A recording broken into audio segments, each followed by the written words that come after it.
Welcome back to the Respect to Drive podcast. I'm Tedward, and this is the one you've been waiting for. I've got Chris and Chris, the Cannonballers, who made 3 runs within 6 months. You know the cars. I've reviewed both of them, the Audi S8 and the M5 Competition. And if you're listening to the audio version of this podcast, I would encourage you to head on over to YouTube because I'm going to show about 2 hours of footage from the actual runs. I want to thank Boston Motorsports in Brighton, Massachusetts for letting us set up shop and record this, and a shout out to Garage 42, the storage facility in Woburn, Massachusetts, who is currently taking care of my E39 M5 this winter. If you need to store that car this winter or for the foreseeable future, give them a call, Garage 42 in Woburn, Mass. But without further ado, here are the legendary Cannonballers.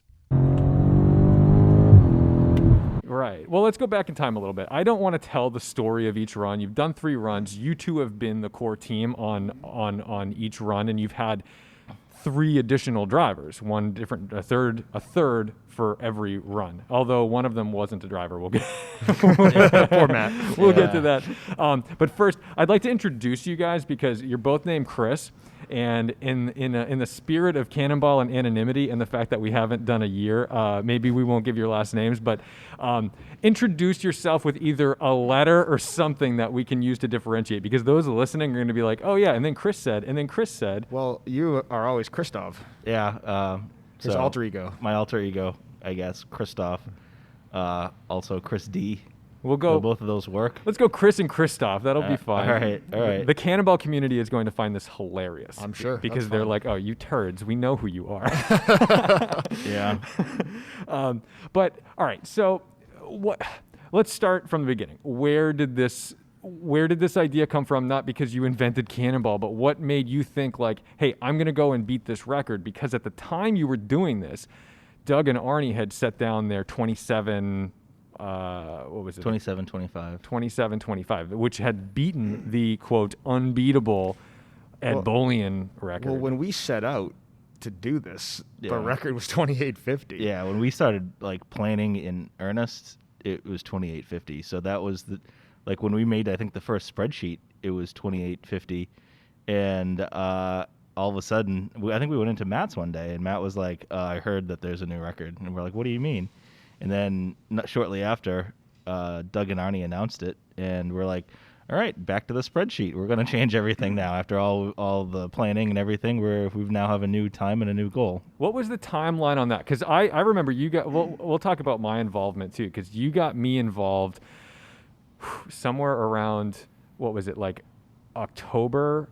Probably. Or November of 2019. Mm-hmm. Yeah, so kind of going way back, Chris and I have been friends forever. Yeah. And back when Alex Roy broke, we all knew of the Cannonball run from the movies and all that kind of stuff. But when Alex Roy broke the record back in 2006 and we all found out about it in 2007, we were like, we have to do that someday. Yeah. But at that point, we were like both just barely a year out of college when he announced it and barely making enough money to pay rent. So it just wasn't. I got kicked out of a Land Rover dealership because I didn't think I had enough money to buy a Land Rover. Yeah. Well, you sure showed them. Yeah. Because you didn't show up here in a Land Rover because it's broken in your driveway. So that's true. That's true. It's one of those things where, and then when Ed broke it in 2013, I was just my career was just taking off and Chris's career was just taking off, and we, it just wasn't the time. And then over the last 2 years or so, we both decided that, okay, like we really want to do this. Now is better than ever when we're still relatively young and don't have families or anything at this point. And yeah, you only disappoint a few people if you die in a horrible crash. Honestly, the death part wasn't even something I was so concerned about. It was the going to jail part that I think I was more concerned about. I wasn't concerned. So I don't know. What do you do for a living, Christoph? Nothing. Unemployed. You seem to have a good handle on the law. Yeah, so I guess the real conversation probably started in late 2018, where Chris, myself, and Matt were at Matt's new restaurant, Idle Hour. Yeah. And we were like, yeah, we're going to do this. Let's put a budget together, which we totally fucking blew. And let's pick a car. So we started talking about it, and like as time went on, We looked at Cadillac CTS-V. We looked at the M5, which looked is at the the car M5 we did the last originally. run in, but we decided against it for, I forgot why. suspension. But, yeah. We were concerned about not having air suspension because everyone said you had to have a car with air suspension to handle it made sense. the weight. It totally made sense. So we threw it out and ended up with the S8 Plus. Yeah. At 2850, I think that was the car. Like, I think that was an appropriate car for it. I think if the record was 2850, I think we would have beat the record in that car.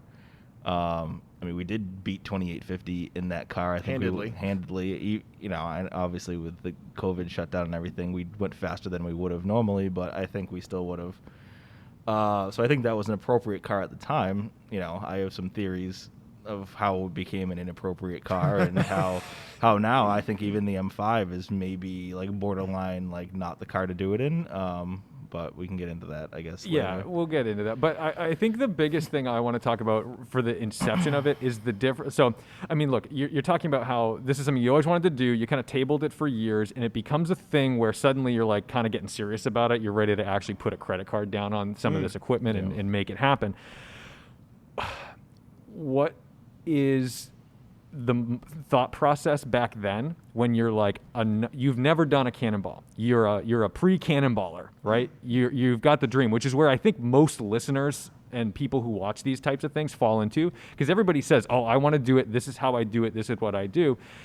How does that change between you're gearing up for it and you're preparing with the gear? Because I think gear is a big thing in your head at the time. You're like car, people and equipment. Whereas like after you've got an idea of what goes into it, it's like you realize it's almost all about the people. The car matters for certain, but it's less of a thing. It's more about like the confidence to be able to go fast. Right. So I mean, well, at least for me, when we were like, all right, we're really gonna do this. Like, this isn't just like us talking crap anymore. Like we've done for the past decade or so. Like, we're actually going to do this.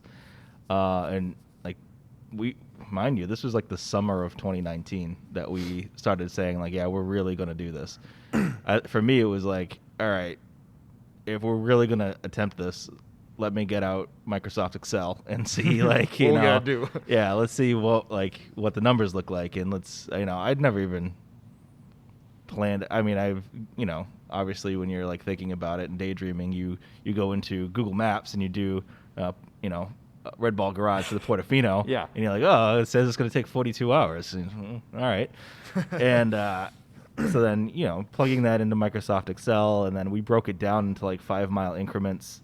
And we're like, all right, like, what do we need to do for fuel mileage? What do we need to do for speed through all of these increments? Like, what are the directions? Do we think we can go that fast here? And then you start doing it, and it was like, yeah, I think it's probably possible. I think with what we have planned, and then you start making a list of things like to do that, we need like radar detector, we need laser jammer, we need a giant fuel cell. And I think for me, the biggest question was the fuel cell, like how big it should be, and started doing that like fuel economy planning.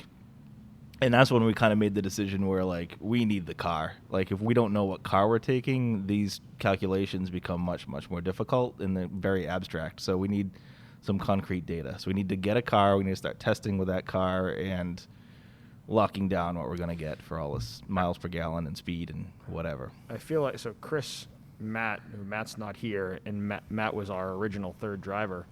I feel like there was like a 1 month period where we must have texted back and forth about which car and what the coefficient of drag was and the horsepower and the weight. Yeah. Like literally all day long, like trying to figure out like what makes more spreadsheets. Yeah, like what makes like what makes sense. And I think we got down to the S6, and we were like, okay, the S6 makes sense, but we're gonna have to get more power out of it. Why? Why power? So it's 450 horsepower, like from the factory. But when you're trying to get from 100 to 160 very often and hold it there, like you got to figure like the shorter amount of time it takes to do that, the better. So a car that performs really well up top is what you need. So the more research I was doing, I kept coming up with like S8 Plus and RS7 turbos. Like I kept like coming up with RS7 turbos. So then I realized that the S8 Plus has the RS7 turbos and only weighs like 250 pounds more than the S6. So I'm like, all right, the S8 Plus is like 20 grand more expensive than the same year S6, but you know, if we can buy the car and then get out of the car for the same kind of money, like what's it really matter? All it is a short-term investment. It's like putting money in a savings account, sort of. Only driven on Sundays. Only driven on Sundays. Only put about 3,000 miles on it. Yeah. So, you know, I said to Chris and Matt, I said, what do you think about the S8 Plus? And I sent him like the drag coefficient. I sent him the horsepower. I sent him the weight. I sent him the type of suspension, like everything. And like, Chris was like, I think that's it. I think, yeah, we honed in on that, I think, pretty quickly looking at the spreadsheet, especially with, we talked to Bren Tuning, who was going to tune the car, and he's like, yeah, I can get some power out of this thing. We're like, all right. So we started with a better baseline than the S6. Yeah. Right. And we had to do, I mean, obviously we still did a lot to the car, but more like countermeasures and less performance. Like we tuned it. We eventually, after the first run, we put gyro discs on it, and we did other performance stuff, more like please don't break down on us type stuff. Yeah, like cooling mods and those kind of things. Yeah. But like the S6, that would have been a much larger build with like turbo upgrades and everything else. And while that would have been fun, that would have drained probably resources from other stuff. Did you feel like you were going harder in the beginning because you didn't know what it was really going to be like?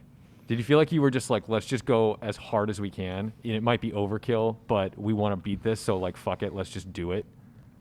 Well, for the like getting everything. Well, yeah, for the car. I mean, the car was nuts, and that's the thing is, I think a lot of folks who aren't in the Cannonball community, a lot of people knew about you because you had been in talks with, you know, Ed Bolian, and Ed was great with anonymity. He doesn't really mess was. around. He's not somebody who you say, hey, don't tell anybody, and he still tells Doug and Arnie and Fred and like, you know, those guys. He didn't tell anybody. He basically was like, hey, there's a perfectly prepped car out there, so pay attention. That was pretty much all he said. And the Cannonball guys, when we met them at Switch Cars Doug Shop in Ohio, when we all met up for like a post-COVID party, if you will, in awards, they were like, yeah, you guys came out of nowhere, and everyone was talking about how you were going to be the car to beat and all this stuff because you just went nuts. And like thinking back on it, you know, we did buy a $60,000 S8 and put $40,000 worth of shit in it. It was a lot. So, you know, if you think about that, like we really did go.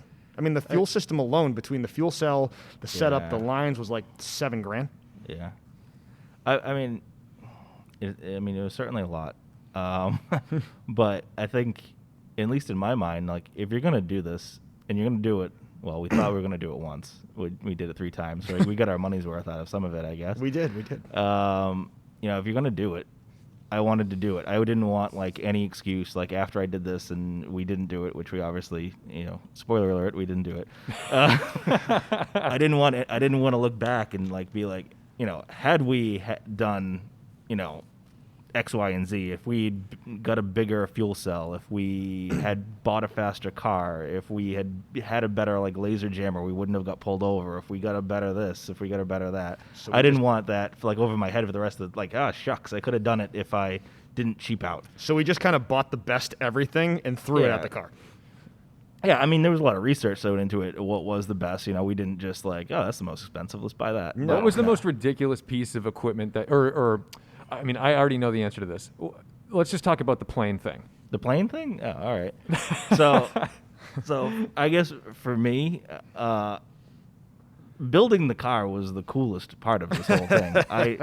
The drive out there was awful. I mean, it was awful, but like I was looking forward to it before I started doing it and realized how awful it was. But I loved the gadgets. I feel like we were building a James Bond car. And so I was like, how can I make something that we can use on this? So Arnie and Doug used some kind of plane avoidance thing to collision system to let them know if there was a plane overhead. And I was like, I never thought about planes. I'm like, let's look that up. So I started doing some research in the FAA database. And there are a lot of states along the route, particularly the southern route, that have planes. So I started compiling a list of all the tail numbers of all the police planes on our route. Which is, by the way, all public information. Yeah, that's all public. planes have to be registered, and just like cars. And then I was like, what can I use to track it? So I started doing some Googling, and I have some coding experience and Raspberry Pi experience, and I decided that if I get a ADS-B antenna, which is the system that planes use to talk to control towers and to each other to let them know where they are, I can basically read those signals. Those signals are unencrypted. They're publicly available. Anyone can set up an antenna and read these signals. And I could log them and set alerts for when those tail numbers that I had researched popped into existence. And I found some other pre-existing software to help me do that, and some pre-existing maps that I modified that would use our GPS location and basically alert us to police planes overhead that were within a 300-mile radius. It also, at the same time, this was feeding these police alerts to a couple databases that compile from lots of different people. So ADS-B Exchange, FlightAware, Flight Radar 24, and these are the same databases that JBV1 and other police notification apps for phones that exist. These are the same databases those things pull their plane data from. So not only do we have our own in-car alerts, we're crowdsourcing alerts from other people that we're also supplying our data to live in the car real time. So for like the idiot's version of that, you have a thing that can tell you there's a police plane overhead. Yeah. You should just keep an eye out. Yeah, it tells you like what direction it is to the car, where it is. You can pull up a map. So we had a Wi-Fi network in the car, so anything that was attached to the network, like phones, laptops, you could log on to the computer and it would pull up a map and show you where the plane is, the plane in question, what's its altitude, what's its location, heading, how far it is from you. And then make a decision like, is this thing coming for us? Is it doing like a speed sweep over the highway? Like, what is it doing? And decide whether it's good, bad, indifferent. And we, in Los Angeles in particular, we had several incidents where helicopters were close and we were looking up, saying like, okay, it says it's there and there it is. And it doesn't look like it's near us, but, Good to know, yeah. Yeah, good to know. All right, so the technology is all good and great, but you guys had a fairly elaborate spotter network, and that just grew and grew and became really something to marvel at. I think when I look at like all the technology and all the shit we did, the number one thing that helped us, saved us, forget about everything in the car, was the spotters, number one, and during daylight, the binoculars, the gyro stabilization binoculars, number two.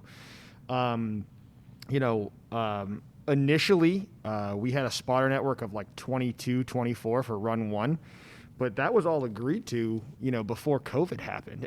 And remember, like, we started planning this, like, our date to go in April was like already planned. There was no like, yeah, we're doing this because of COVID, like we're putting this together. No, it was already like that date was decided on 10 months prior.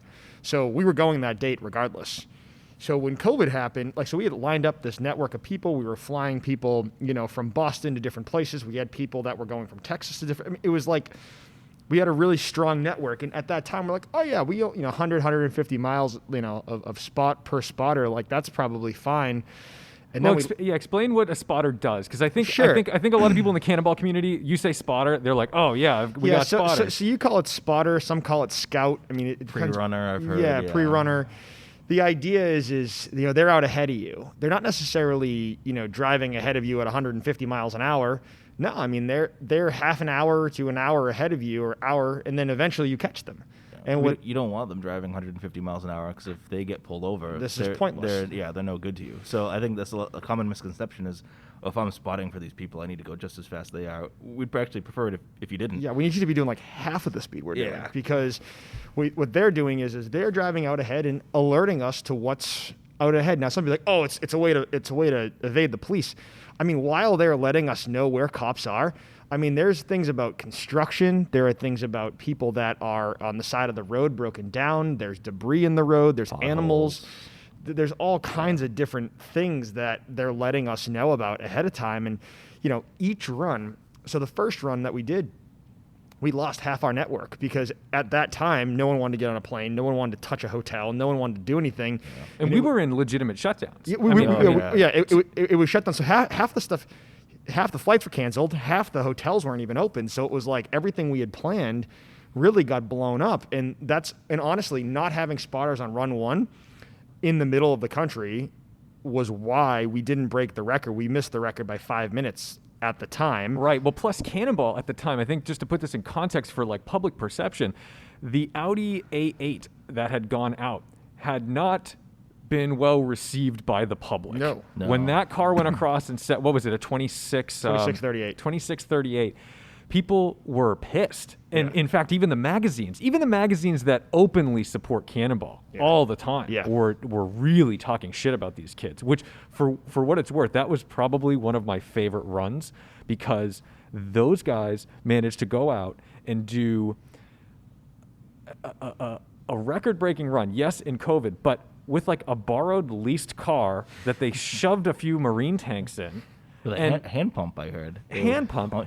And it was limited to 130 miles an hour.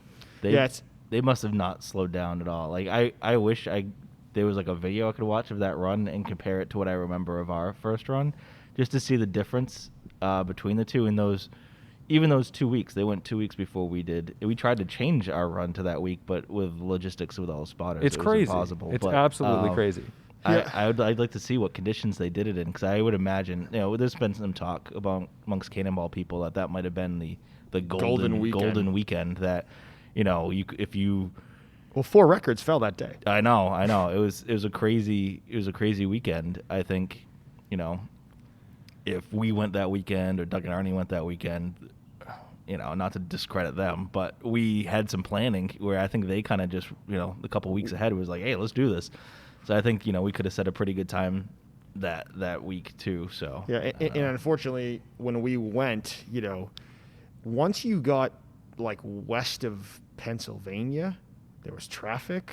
There was like down south, there were a lot of truck traffic. Yeah, so there were people out, there were cops out. I mean, it was one particular difference between their weekend and our weekend was in between the two, they lifted the truck timing ban. Yeah, right? the amount of time truckers could spend on the road, they increased it so that there was a lot more trucks on the road. I think for us, it's tough to tell. It's all hypothetical. Yeah, and there were definitely before we went, I kept seeing articles about, people speeding at high rates of speed getting pulled over because there was no traffic out there. Go figure. Right. And that the cops were going to be out more often. And again, that happened to us when we were. That happened to us, and that's why we weren't able to break the record. So right. Well, all right. Let's talk about run 1 a little bit, because number 1, this is your first go. This is your first attempt. What's the mindset going in? And then let's talk about Matt as well, because Matt was the third driver, and things didn't go as planned. Right. So we had a plan, and it was a good plan. It was a good plan. It was a great plan. We some would say the best plan. No, we had it all down. No one's ever seen anything like that. No one's ever seen. A lot of people are saying it was a very good plan. Anyway, go for it. So we were planning this out, and we've been planning, like we said, for almost a year at this point, 3/4 of a year. And so we had it pretty down to what we thought we needed to do. And we were going to change drivers every, 3.5 hours. We were going to stop for fuel exactly a third of the way across the country, then another 2/3 of the way across the country. So everyone was going to have two equal driving stints. And, we had it all planned out. We had it all mapped out. We knew exactly what gas station we were going to stop at. We knew exactly what fuel mileage we were going to get. And then we didn't even get into Pennsylvania. Maybe we barely got into Pennsylvania, and Matt is vomiting out the window at 150 miles an hour.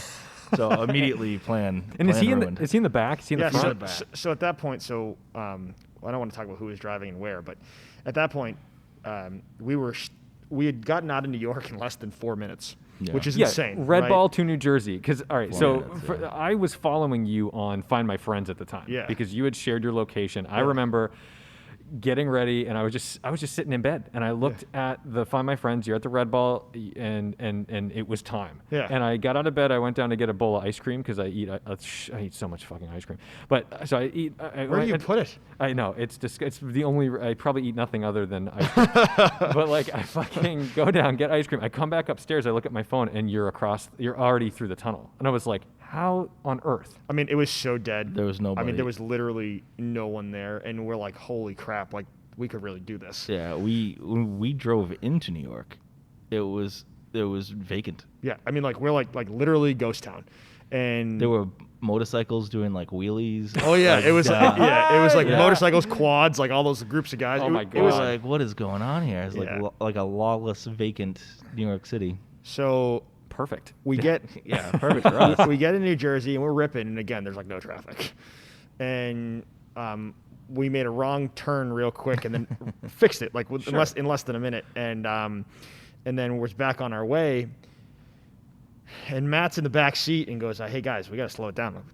No, Slow it down. no, we There's can't. no slowing He's like, down. guys, like I think I'm getting car sick. I'm like, all right. He's like, but just keep going, I'll be fine. Like, okay, like here's some Dramamine, whatever, like see what happens. So I don't know, we're 2 hours in, and I hear the window open. Oh no. And he's like, don't slow down. And I look over and I'm like, oh, we're doing a very high rate of speed, and it's out the window. Like, okay. So anyways, he's And like, it's never clean. It always gets in the car. So we continue on, and every single weight transfer of the car is upsetting him. And you're going through Pennsylvania at Oh this yeah, point. and that's probably other than the Coconino Forest, that was probably the most technical section to go through. Yeah, it's twisty. You're going through the Appalachians. Yeah, so I won't tell the whole story, but he keeps getting sick. So we throw him in the front seat, figuring, hey, like if he's in the front, maybe we'll get car sick, because people get car sick in the back. Just kept getting worse. So we kind of lost our front seat spotter, and whoever was and then we went from having 3 drivers to 2, and our whole plan got jacked up. So and he never got behind the wheel. what's that? No. He never got behind the He wheel. was supposed to drive second, and then we got to the driver change, and he was like, "I'm not driving." So we switched, and I'm not going to tell you who was driving where, but it just kept getting worse and worse. And when we got to Texas, unfortunately, something fell off the back of a truck, not in the got it for free sense, but literally fell off the back of a truck and hit the front of the S8. Yeah. It didn't really think anything of it, because we're like, everything good, keep going. And we were going like 65 miles an hour. It was like we were in traffic. construction zone. So all of a sudden, I'm like, man, it's kind of getting hot in here. And I look, I'm like, oh, it's 82 degrees out. We're in Texas. Go figure. So I hit the AC button, which I thought I already turned on. And then lights up and lights off again. Like, that's weird. Lights off again. Lights off again. And I'm like, I think the AC crapped out. That's really weird. So anyway, so we keep driving on. And now at that point, Matt is like inconsolable. Yeah. Because And he's sweating bullets. He's He's sweating. ghost He doesn't white. feel well. We're in a black car in Texas in the middle of the day, and it's now it's 90 degrees out, and God knows how hot it is in the car. Can't keep the windows open for too long because it's too loud. You can't hear yourself think when you're at that speed, and unfortunately for Matt, he's like, I don't know if I can finish, guys. So one of our spotters in the New Mexico, Arizona area is a good friend from Boston who happens to live out there. And he, after spotting for us, we just yanked the car to the side of the road, dumped poor Matt out on the side of the highway. I don't even think the door was shut yet. He wasn't even in the next car, and we were already off again. We basically left him on the side of the highway. Yeah, and and like Matt, Chris, and I are the closest of friends. We talk every day, and Chris and I were like, "Oh, that was bad. that was bad." We sure hope he's not going to get stranded in the desert. Yeah. So our right. So our friend picks him up, and they've still got a 4-hour ride back to Phoenix through the same kind of roads. Thankfully, he had air conditioning. But what's the Buick version of the Chevy Trax? Oh, like an Enclave or something? An Encore. Thank you. And their rental car was a Buick Encore, which is the biggest penalty box.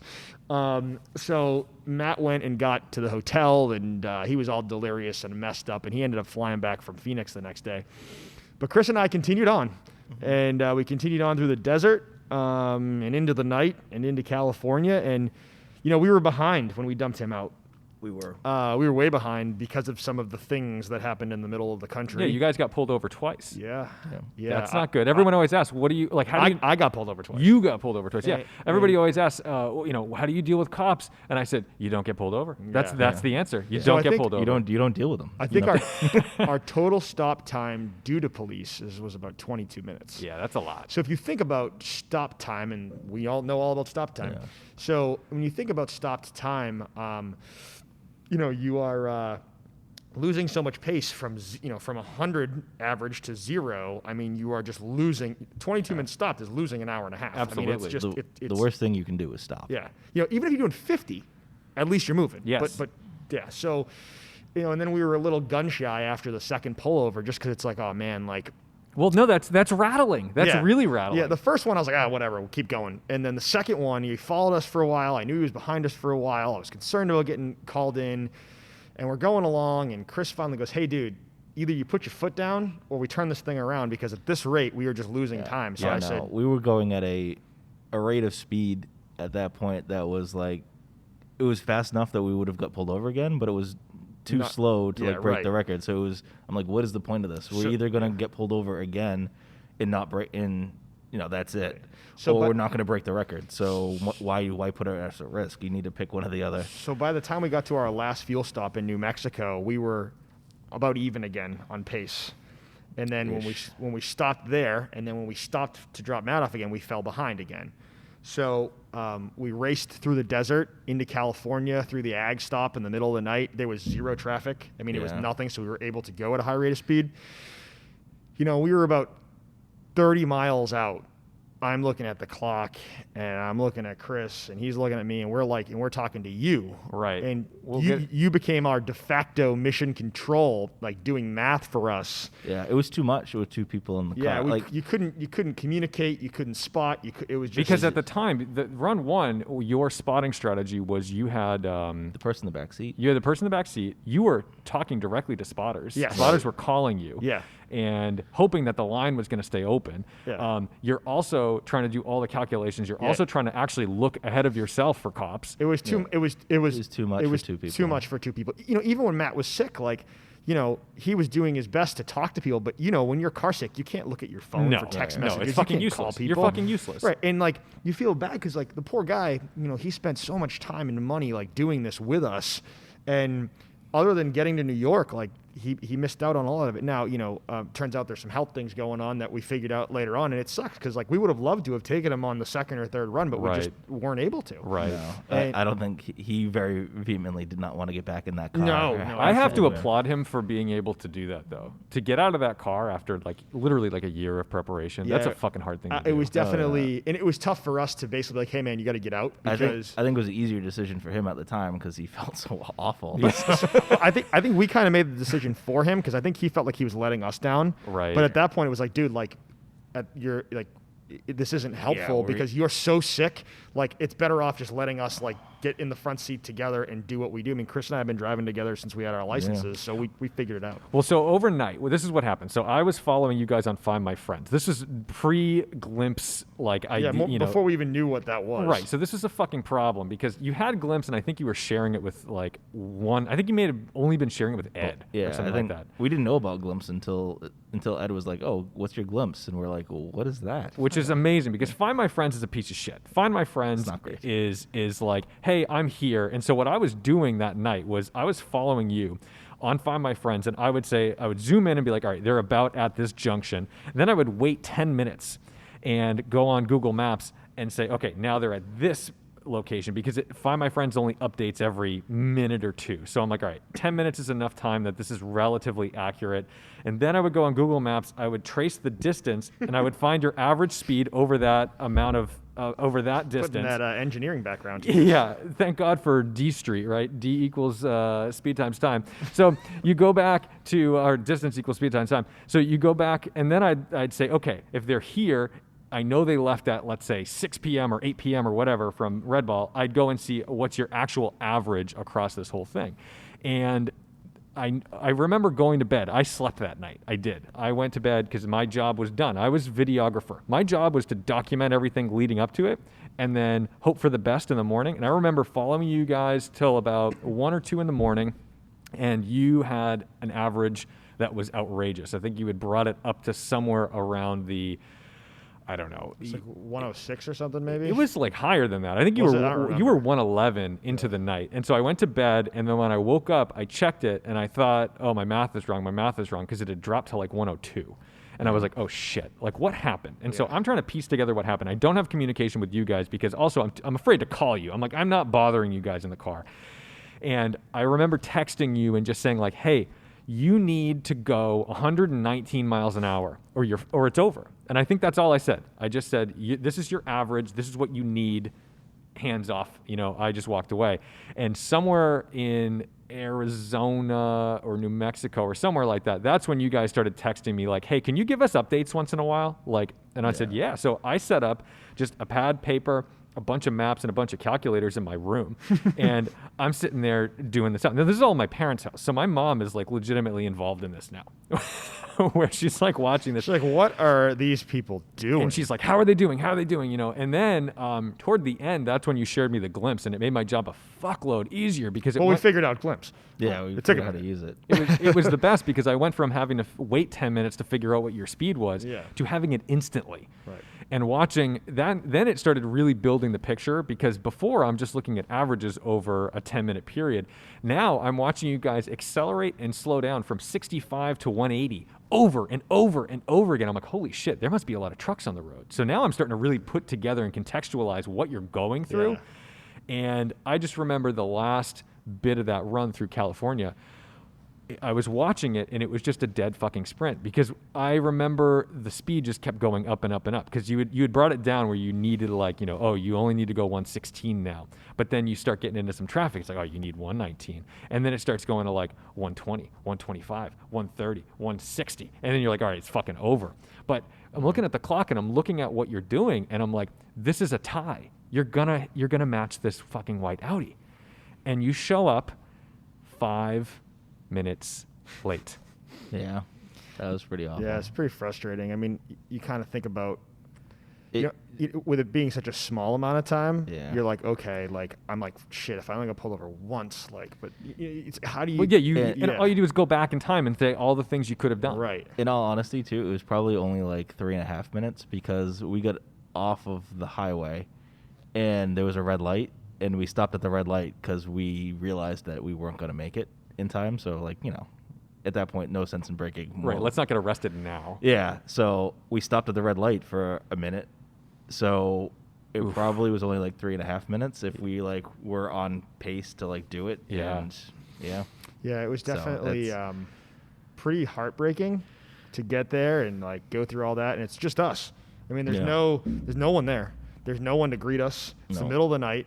And then except for Jeff. Our last spotter, met us there. He was all excited, and we're like, yeah, man, like nothing to be excited about.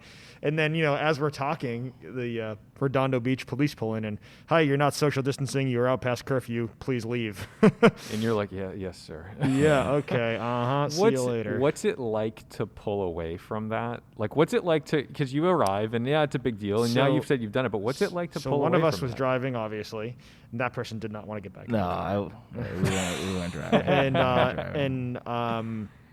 So the other of us got in the car, drove, and I think once we got back in the car, like if you ever broken a bone, you're in shock at first, right? You're like, oh wow, like it doesn't really hurt. And then like a few minutes go by and you realize you've broken the bone. You're like, holy crap, this really hurts. Yeah. That was what it was. It was like all of a sudden you went into shock on the ride to the hotel and your whole body is just like almost like shutting down. Like it's really hard.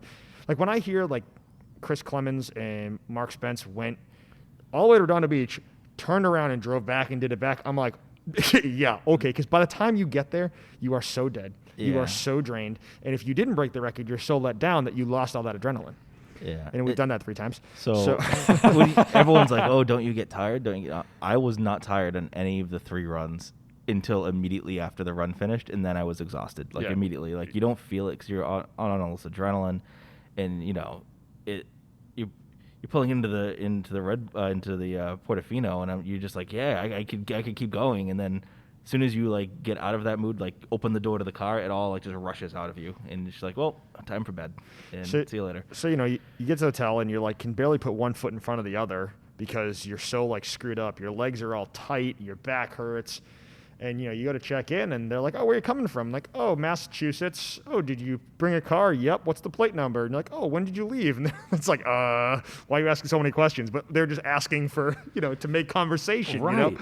And so we check into the hotel and immediately, passed out, got up the next morning. Now, we originally had planned to make this like a week-long trip.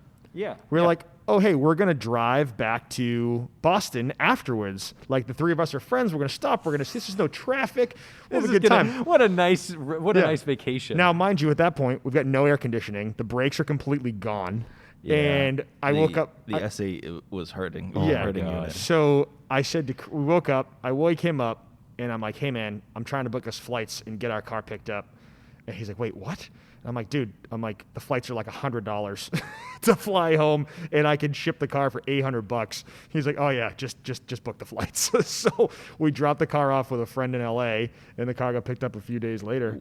We had a private JetBlue flight home. It was us and like 5 people on the plane. That was it. It was awesome. Yeah, that was great. Other than the agony of defeat. And it was probably a good 10 days afterwards for me to start feeling like a normal human again. Like I was so bushed from that whole. Yeah, the first one, I think more than anything took it all out of me. I don't know whether because I didn't know what to expect. Well, we drove more than we ever did. It's true. I think we were really, we did 2 nights because we left in the middle of the night one night, got in the middle of the night. True. And I think just like all the excitement leading up to it just like really just took it out of you. Yeah. Well, all right. So now you've learned a lesson, right? now you've experienced many lessons. You've experienced defeat. You've experienced something that like it just fucking sucks. And the thing is, when you think about it, more people have experienced that than have experienced a win. Yeah. Right? True. I mean, there's dozens of cannonballers out there, dozens and dozens of cannonballers out there. And we only know of like maybe 10 because they're the ones who win. Unfortunately, even though your time that night was still faster than Ed Bullion's quote-unquote unbeatable record, it doesn't fucking matter because somebody beat it already. Yeah. Right? You were faster than Doug and Arnie, right? Yeah. Yeah, doesn't matter. Doesn't matter. So, and that's the thing, like, everyone's like, oh, are you going to do this? And are you going to do that? It's like, we didn't break a record. So, like, why would I do that? Like the first time we're talking about this now is, like, months later because, like, we don't really have anything. Like, everyone's like, oh, are you going to go on VinWiki? It's like, dude, I didn't break a record. What, like, right. Why am I going to fly to Atlanta? What am I going to talk about? Not breaking a record? Right. So, we get to talk to you instead. Yeah, I know. I'm the fucking consolation prize. No, that's not what I meant. I think what I mean is so many people are like, oh, like you did this thing, so you should go do this big like national fucking TV tour, whatever. Yeah. And it's like, but no, like that's not what we did. And even from the get-go, like we got you involved from a documenting standpoint. Yeah, my job was to fucking film. Right, and then it became a mission control standpoint. So right from the get-go, it was always going to be, no, Tom's going to get whatever, and if someone else wants to talk to us, they can talk to us second. Right. So, all right, let's go. When does it come to a point where you say, we've got the car, I'm bitter, we're going again? I think a couple days. Yeah, I think so. That's the thing. Like missing the record by 5 minutes. Like we were just like so pissed. Like yeah, and we felt that there was a lot of mitigating circumstances of why we didn't break the record. We got pulled over twice. Obviously, that's a big one. We would have broken the record if we had not got pulled over either of those times. Yeah. Not to blame Matt, but him getting sick, I mean, that certainly slowed us down and threw us off of our plan and like whatever. That's not his fault, but it certainly, didn't help. So round 2, you are now, I guess we can say, you're veterans now. Now you know what it's really like to be in there. Yeah, I mean, round 2, we got the car back, and we'd had some damage from basically what happened was the thing that flew up and hit the car took out the AC condenser and the radiator. Thankfully, the radiator held together really until it got back. So had to get the car repaired. I got that all squared away. It was like $12,000. Something like that. And got it all back together. And once we get it all back together, we said, okay, we're ready to go again. But obviously we can't take Matt. And one of our friends who actually spotted for us, who we know is a really competent driver, from the get-go, it said, hey, like literally from when we were planning, he's like, I want to help planning. Like, I want to be your backup in case something happens. Like, was all over us about it. And we just said, okay, like, cool. Like, you're in. So we added our friend Sam, and he really helped with a lot of the planning. He brought a lot more spotters. Now we're into May, and more people are willing to like go out and do stuff. So our spotter network grew at that point, to like 27 or so across the country. Sound right? Yeah, something like that. Yeah, 26. Because basically 27. now you basically had 100 miles per spotter. Yeah, so it made a lot more sense. Like we lost one or two people, right? From as things happen, someone got sick or whatever it was, and but we felt okay. Now we've got another competent driver. We've got an even better plan. We have the experience. We've upgraded the brakes on the car. We've upgraded the cooling on the car. We've done all these things to make everything better. We missed it by 5 minutes, and then someone goes out. Yeah, and Arnie. Well, Fred Ashmore first, yes. Yeah. and then Arnie and Doug around the same time. Yeah, this is what's fucking brutal about Cannonball is that because it's not an event. It's not like, oh, we all go on the same day. It's like every day that goes by is another day that someone could go out and set the bar higher. So most people didn't know about those times. Like that was not a public thing. No, that was quiet. In fact, when I did the video on the S8, I think the second time, I had a piece of paper in the back that I had to edit out. I accidentally left it open because it said Fred's time and Doug and Arnie's time on it. Which there were probably 10 people in the entire world that knew what those times were. And, after our first run, we had become friendly with Arnie and Doug. I mean, obviously they didn't know us from anywhere, but then they saw what we did and they're like, holy crap, like, let's chat. Yeah, suddenly like the Cannonball, you became Cannonballers. Yeah, and so they were cheering us on to beat the A8 who would beat them, right? Right. And yeah, it's funny. You're the enemy of your friend is your... Right, and then when we didn't break it, the next day they went out and bought that S6 and then built it in a few days and then went out and did it again. So we were like... We weren't really sure if we wanted to do it again, but when we saw they did, like, so we know we can do this. Yeah. We have a better car. We have a faster. And again, if you go back, the S6 was where we originally started, so we knew what that car's limitations were. They had to do the turbo upgrades. They had to do all that stuff. And they built the car in 3 days. It's nuts. Right. So we said, all right, we're going to go back out, and we at least want to be faster than the A8, but we would love to break into the 25s. Let's see what happens. And I remember the night they did it because we were all together. Yeah, we were. They texted you and said, hey, just wanted to let you know. Because it's a very gentlemanly, friendly brotherhood of like, it's a great group of guys. I mean, it's really a lot of fun. And they were like, here's our glimpse. We're going. Yeah. And you said good luck. And we all just sat around a campfire telling the stories of the last run thinking, holy shit, they're going to fuck us up because we had already planned our next run. Yeah. So they went for it. And, we know what that time is now, 25:38, 25:39? 39. 25:39. And, so we saw that Fred did 25:55 and they did 25:39. We were like, okay. So we went out to that Cannonballers get-together in August? Yeah. August.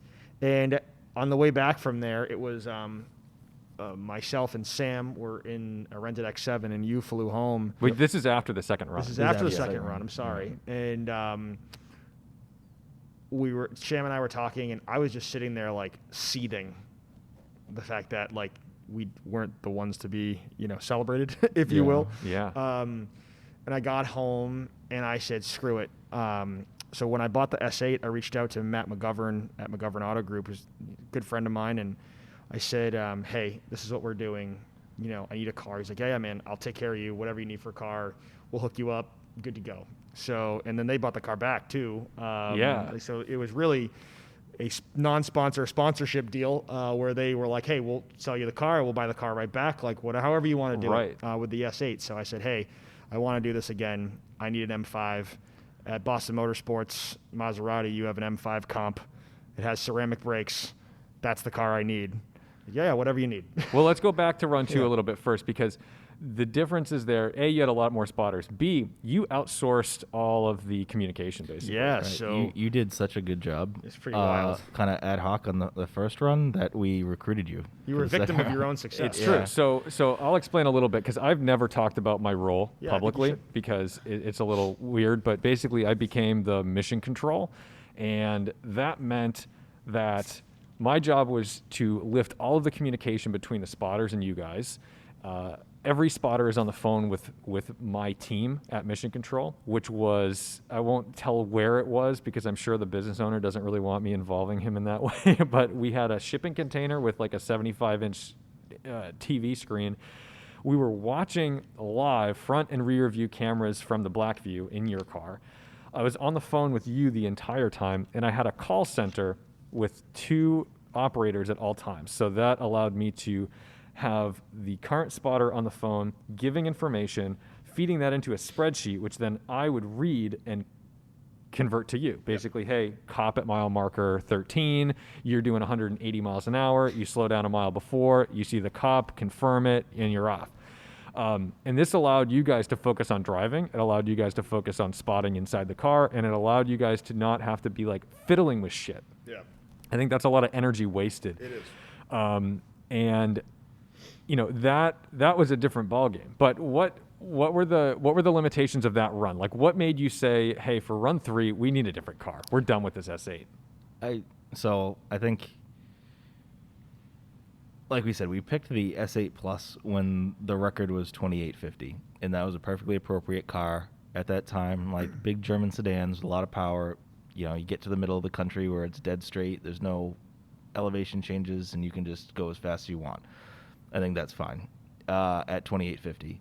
When you're in the 25s, it's only so fast you can go across the middle of the country, and the 25s, that's essentially maxed out. You're just going your top speed the entire 186-ish, and you're, you know. Yeah. Where you have to make up the time then is the non-straight flat area of the country, which is going through Pennsylvania and the Appalachians, going through Colorado, Utah, through the Rockies. Well, so run 1, you went southern route. Run 2, you went northern. That was mostly because Doug and Arnie had just said, oh, yeah, you should. Well, after doing the southern route, you know, from a tradition standpoint, which was where like the original, you know, route was from way back when, we wanted to do that because we thought it was the right thing to do. It's what, you know, our original plan, that's what Ed broke the record in. Again, we were trying to break Ed's record. At Bullion, that is. And but when we did that southern route, we realized a lot of the issues with it and why it's really difficult to set a record there. There's more 2-lane highways. There's more truck traffic. There are certain states that are insane when it comes to enforcement. Like just, you know, when you spend 3 hours in a state and you see 14 speed traps, dude. I mean, you just know, like from an enforcement standpoint, like that's what they're doing. So it didn't make sense.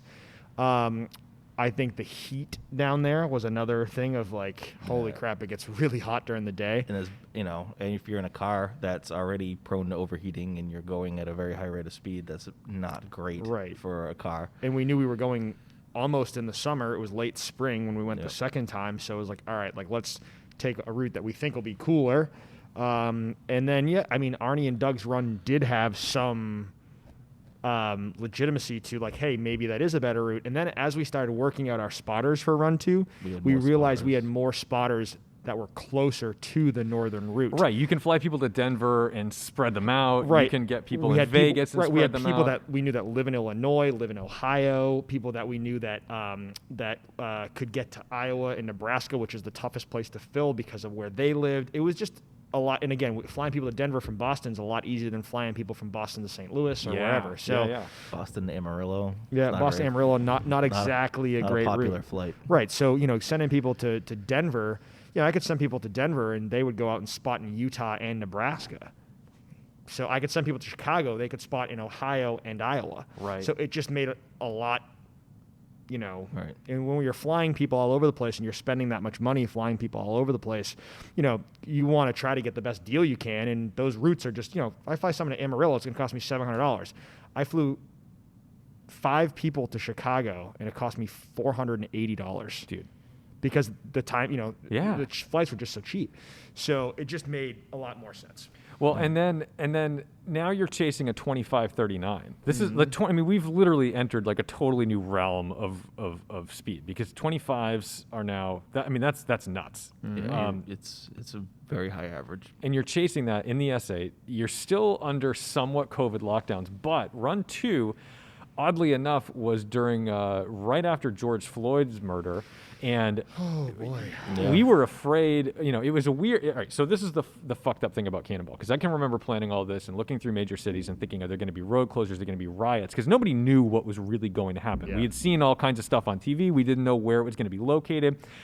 And it was a very bizarre thing to be like, A, taking advantage of COVID, and B, thinking, where are the riots going to be? Are they going to impact our run? It was like such a fucking ethical mindfuck. And they almost did. Yeah, they came really close in New York. We were at the starting line listening to the police scanner, and they're like getting closer and closer, street by street. They were block. Yeah, by you guys were block. starting to they were starting to close roads, and we were looking at the time, and it was like, if we don't go now, this is fucking over, because we're stuck in New York. And the problem is if you leave early, you're risking, is my spotter to their spot yet?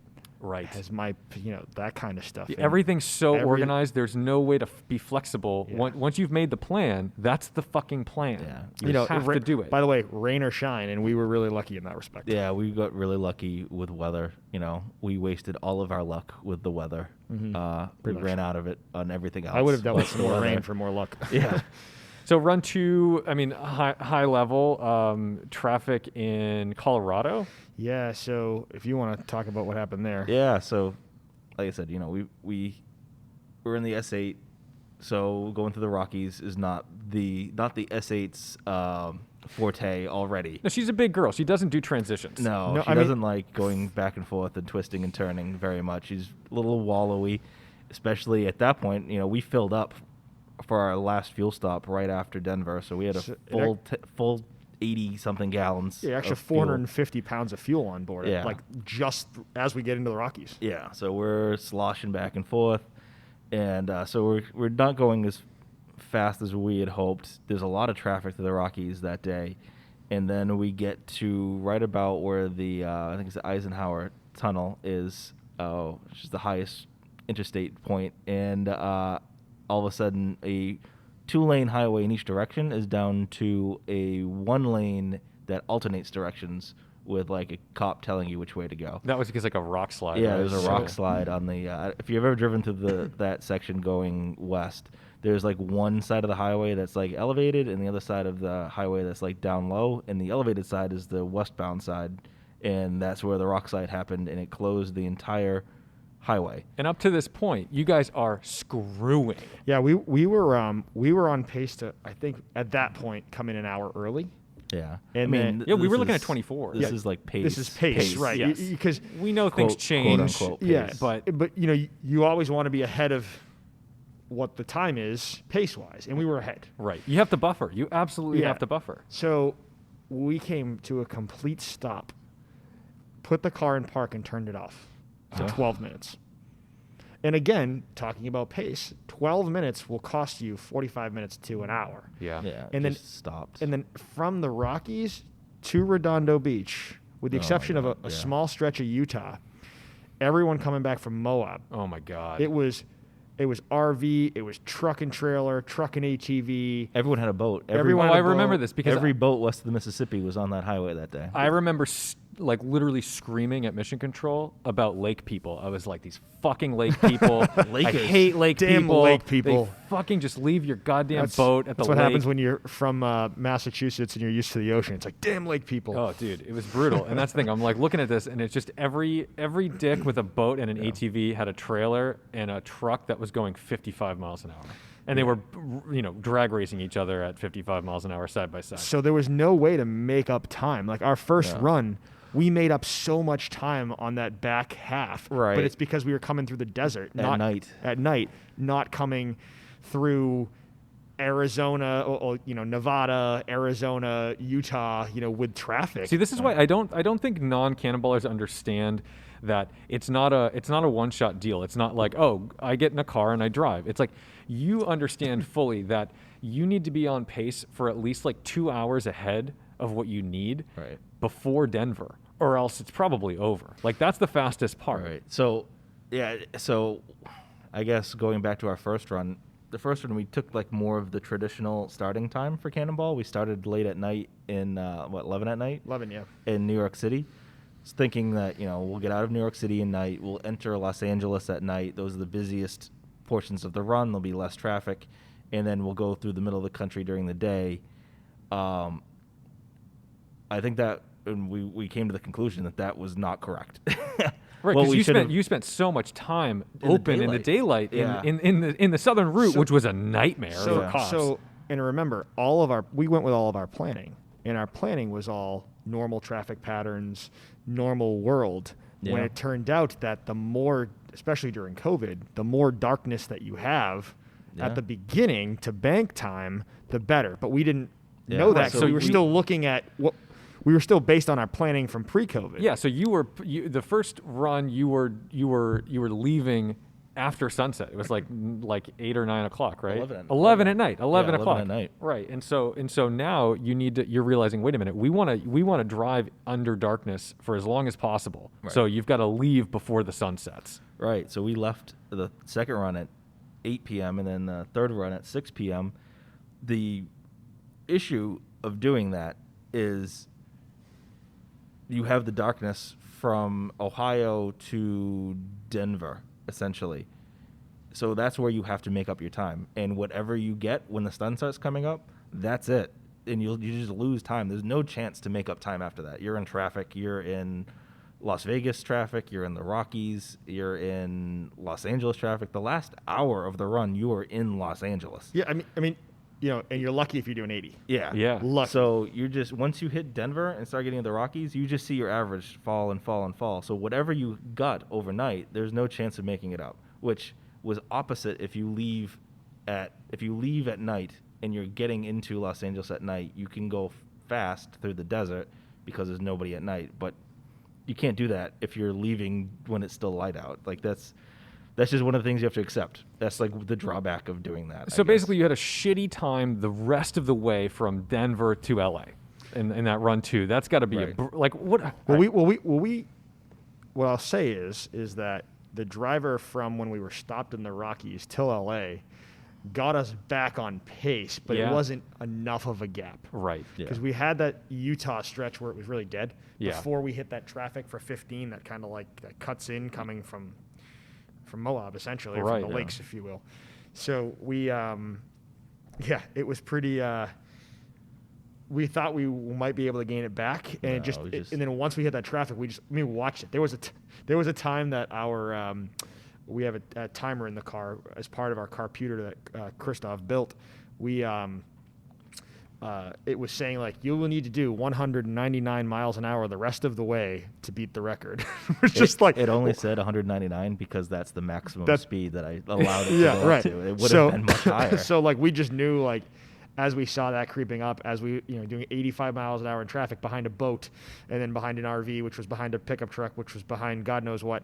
Yeah, it's just It just not wasn't gonna happen. Yeah, Yeah. we just knew it wasn't going to happen. So we came in at 26:29, which was lower than the A8, Yeah. lower than our old time. Yeah, so now you're But at that point, we knew that 2 other people had been sub 26. Right. So we were like, again, doesn't matter. We missed the thing by 40 some odd minutes, and that's what happened. So like, I think we had more anger the second run. Yeah, I mean, certainly, like the first run was all stuff that was in our control that we messed up. We messed up. Like we had bad fuel stops. You could have put yakety sacks on when we were doing the fuel stops in the first run. Definitely, like it was we were falling over each other. Like it was a disaster.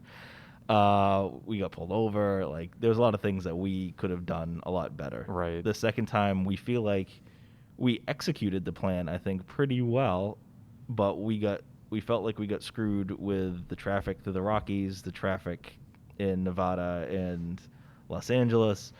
We kind of felt screwed over by that. And I think so. I was angry about we were like, angry. the universe had wronged us. Yeah. That was my opinion of it at that time. And at this point, you've got a third driver who doesn't maybe who shares the anger, but not in the same way. No, I would say Sam was not jovial, but he was like the fact that he participated in this was like so exciting. But for him. But you're playing to win. What's that? Yeah, I'm playing to win it, and he's like, we did such a great job. We got the third fastest time ever. Like, like all this stuff. I'm like, I could get that, but like, again, no one cares who got the bronze medal. Right. Yeah. And it was really that flight home was definitely it was interesting. Number one, some of the things that happened the flight home, but it was a rough flight home. And then that was when like all the riots were going on. Right. It took a month to get the S8 picked up out of LA because no trucks, no car carriers wanted to go in LA for fear of protests and riots, like busting all the windows, lighting the cars on fire, all that kind of stuff. Right. There was at one point, I think you were going to fly me out to drive it to Arizona. Yeah. Just to get it picked up from fucking Arizona. Yeah, because I could have got it picked up from Arizona. Wouldn't have been an issue. Yeah. And then, so we basically had to pay someone like an extra $1,000 to finally go get the car. It was just like, oh, Jesus, to get the car back.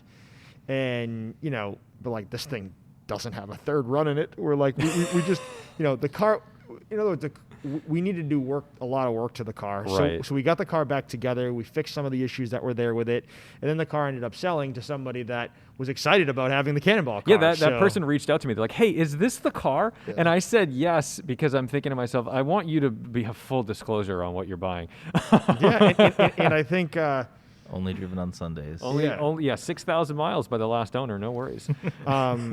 So, I don't know if there's anything else on run 2 you want to ask us about. No, it's weird because now you're sharing this dynamic with each other, the two of you, also with a third person who doesn't quite have the same investment emotionally, right? And it's not to say that like Sam, has anything other than excitement for the run and whatever, and he's disappointed by losing, but it's like, now you've done it twice, and it's not a fun trip. It's not an enjoyable trip. And now you've also invested legitimate amounts of money because you've got the car, you've flown spotters, we've done hotels.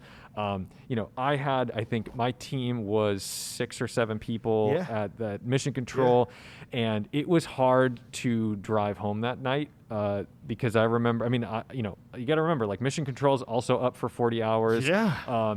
We're watching this, and then at the same time, we feel this need to be a little bit of a rock for you guys. So when you pull in and you're pissed, I don't know why I feel like I have to console you, but I do. I feel like I have to be like, guys, you did a great job, blah, blah, blah, blah, blah. Like, you're not dead, thank God, all this other shit. But at the same time, I'm fucking mad too. Exactly. No, exactly. And I'm fucking mad too. And I'll never forget, you do, as mission control, we have to be your outlet. We have to, and to some extent, you become a punching bag a little bit when there's traffic, when it's like acts of fucking God.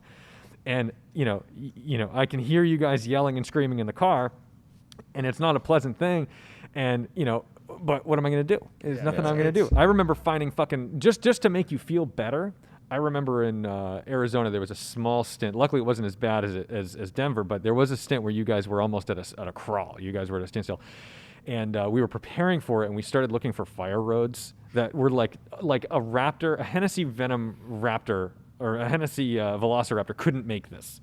And I just remember giving you alternate routes to make you feel better. Just to let you know that and I knew you weren't going to take it, but.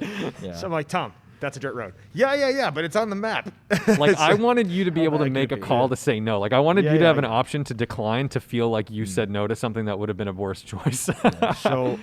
So I think that's a misconception I think a lot of people have of Cannonball in general. I think a lot of people that don't know anything about it think that one day we're just like, we're going to do this. You just jump in a car, you drive to New York City, and you're like, this is going to be fun, road trip with my friends. And then, it's fucking awful. It's months of awful planning. It is absolutely awful. With spreadsheets and spreadsheet after spreadsheet after spreadsheet. And then it is awful in the car. You're miserable. You have to stay awake for like 30 hours straight. It's anyone that thinks that they can just post shutdown, that thinks that they can just jump in a car and do this, they're out of their fucking mind. Yeah. I mean, you're dumb.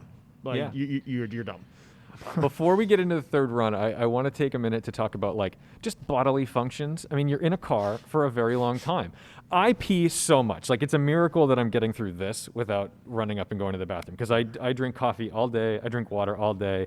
Like, you're nervous. So now, like, we're little suburbanites out here. So, like, it's not like we're always used to having a nice toilet at our disposal. So I've heard you have a ritual. Yeah. So how do I put this? So the last thing you want to do is have to do number 2 when you are on a run like this, because that would end things very easily. I know Ed Bolian, I think, had a bedpan in the car just in case, but we were not going to bring a bedpan. So each of us did a cleanse the couple days before we left. I would like to go on record and say that I did not do the cleanse. Well, you did a cleanse, but not the same kind of Not cleanse. a different kind of cleanse. Oh, you did the dairy cleanse. Yeah, I am lactose intolerant. So the others, we all did this cleanse with Miralax and all this other stuff. And, the whole idea is if you get everything out of you, you're not going to have to go for a few days. Right. So that's essentially what we did. Because honestly, it's always the first question is, how'd you go to the bathroom? So on the first run, we stopped, I think, to piss like 3 hours in. And then we only stopped, for the fuel stops. And what would happen is someone's holding both fuel both fuel nozzles, one in the back, one in the side, and then the other 2 are running in to pee, and then you come out and you grab them, and then the other so person you do runs get in. to pee, because you are So filling you do. 80 gallons of fuel. but- Luckily, Yeah, that it gives you a does little take bit a of long time. But there was a stretch on the second run in Nebraska, and our fuel mileage kept getting better and better and better. So we went from that second stretch being an 800-mile stretch to a 1,000-mile stretch. And we got 1,000 miles on a tank of fuel. God bless the coefficient of drag on a fucking Audi. I know, A8 and that was the fastest stretch. That was the too. fastest That stretch. was, that's So- the Ohio to So Denver we're stretch. probably an hour from the Colorado border, and I know I've got 2 hours left to pee, and I'm like, it ain't gonna happen. So give me that Gatorade. So Yeah. I finished the Gatorade, put a sheet over me, and just while we're driving along at 175 miles an hour, I'm starting. I'm sorry. Before that, I grabbed the pee bag. We had these pee bags from China. They do not work. They don't work. They're made for people in a truck. So if you're in a truck, if you think about the angle you're Yeah, sitting you can at, kind of like sit up. yeah, you can kind of point down, right?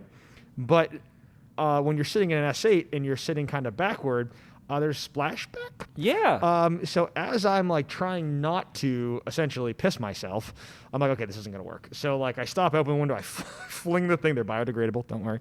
I fling the thing out of the window, and I'm like, okay, well, this isn't good. I gotta finish pissing. But give me the Gatorade. So I drink the Gatorade. I finish with the Gatorade.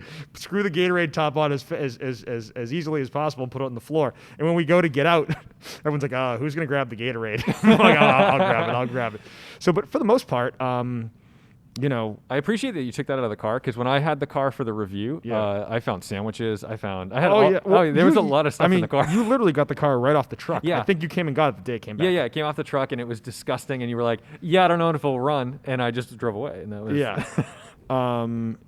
So yeah, that's your bathroom question. Do All you right. want to add anything to that? No, that's good. I have a bladder of steel. I usually only went at the the fuel stops. stops. I'm so impressed. Like, you have no idea how impressive that is to me, because in Mission Control, I peed 100 times. I peed a fucking 100 times, and every time I peed, I felt guilty. We also like really hydrated the week up to it, but the day of, like, hardly drank, and then only were Yeah. trying to like a bottle a stint. Do you know what I mean? Yeah. So Yeah, you're just pretty, enough to stay hydrated. You're pretty much dehydrated, like on the edge, but you want to still stay hydrated but not have to piss every 5 minutes. So Right. you kind of put yourself in that weird area of dehydration to hydration. So run 3. Now you mean fucking business. Yeah, it was. We kept saying like, okay, maybe we should do this again. What we do again, and like we were both like kind of against it, but still for it. Yeah. Well, I think before COVID, when we initially were planning this back in around Thanksgiving 2019, I think we were planning on going in April, and then our fallback date was in October. So we're just like, well, it was already kind of planned we were going to go in October. Let's go in October. Like, Yeah. So we got the S8 back, and I brought it to Safi at AVI over here just outside of Boston and Newton. And I'm like, hey man, I need you to strip the car. Like, I don't. Right, because he put all the gadgets in. Because he and Bren Tuning built the car. Yeah. Both times. And so then he's like, hey man, I really want to do this. And I'm like, yeah, I know you do, blah, blah. He's like, well, let's do it again. I'm like, well, we're not doing the S8. I'm like, the S8 is no longer fast enough for what we want to do. I'm like, so he's like, all right, well, I'll strip the car and you let me know what you want to do. Okay. So I went to Chris and I was like, hey, he's going to strip the car. What do you want to do? He's like, oh, shit, we really have to do this again, don't we? I'm like, dude, we have to do this again. Because this one, instead of like 2 days, it was like a week or two before you said, we got to go again.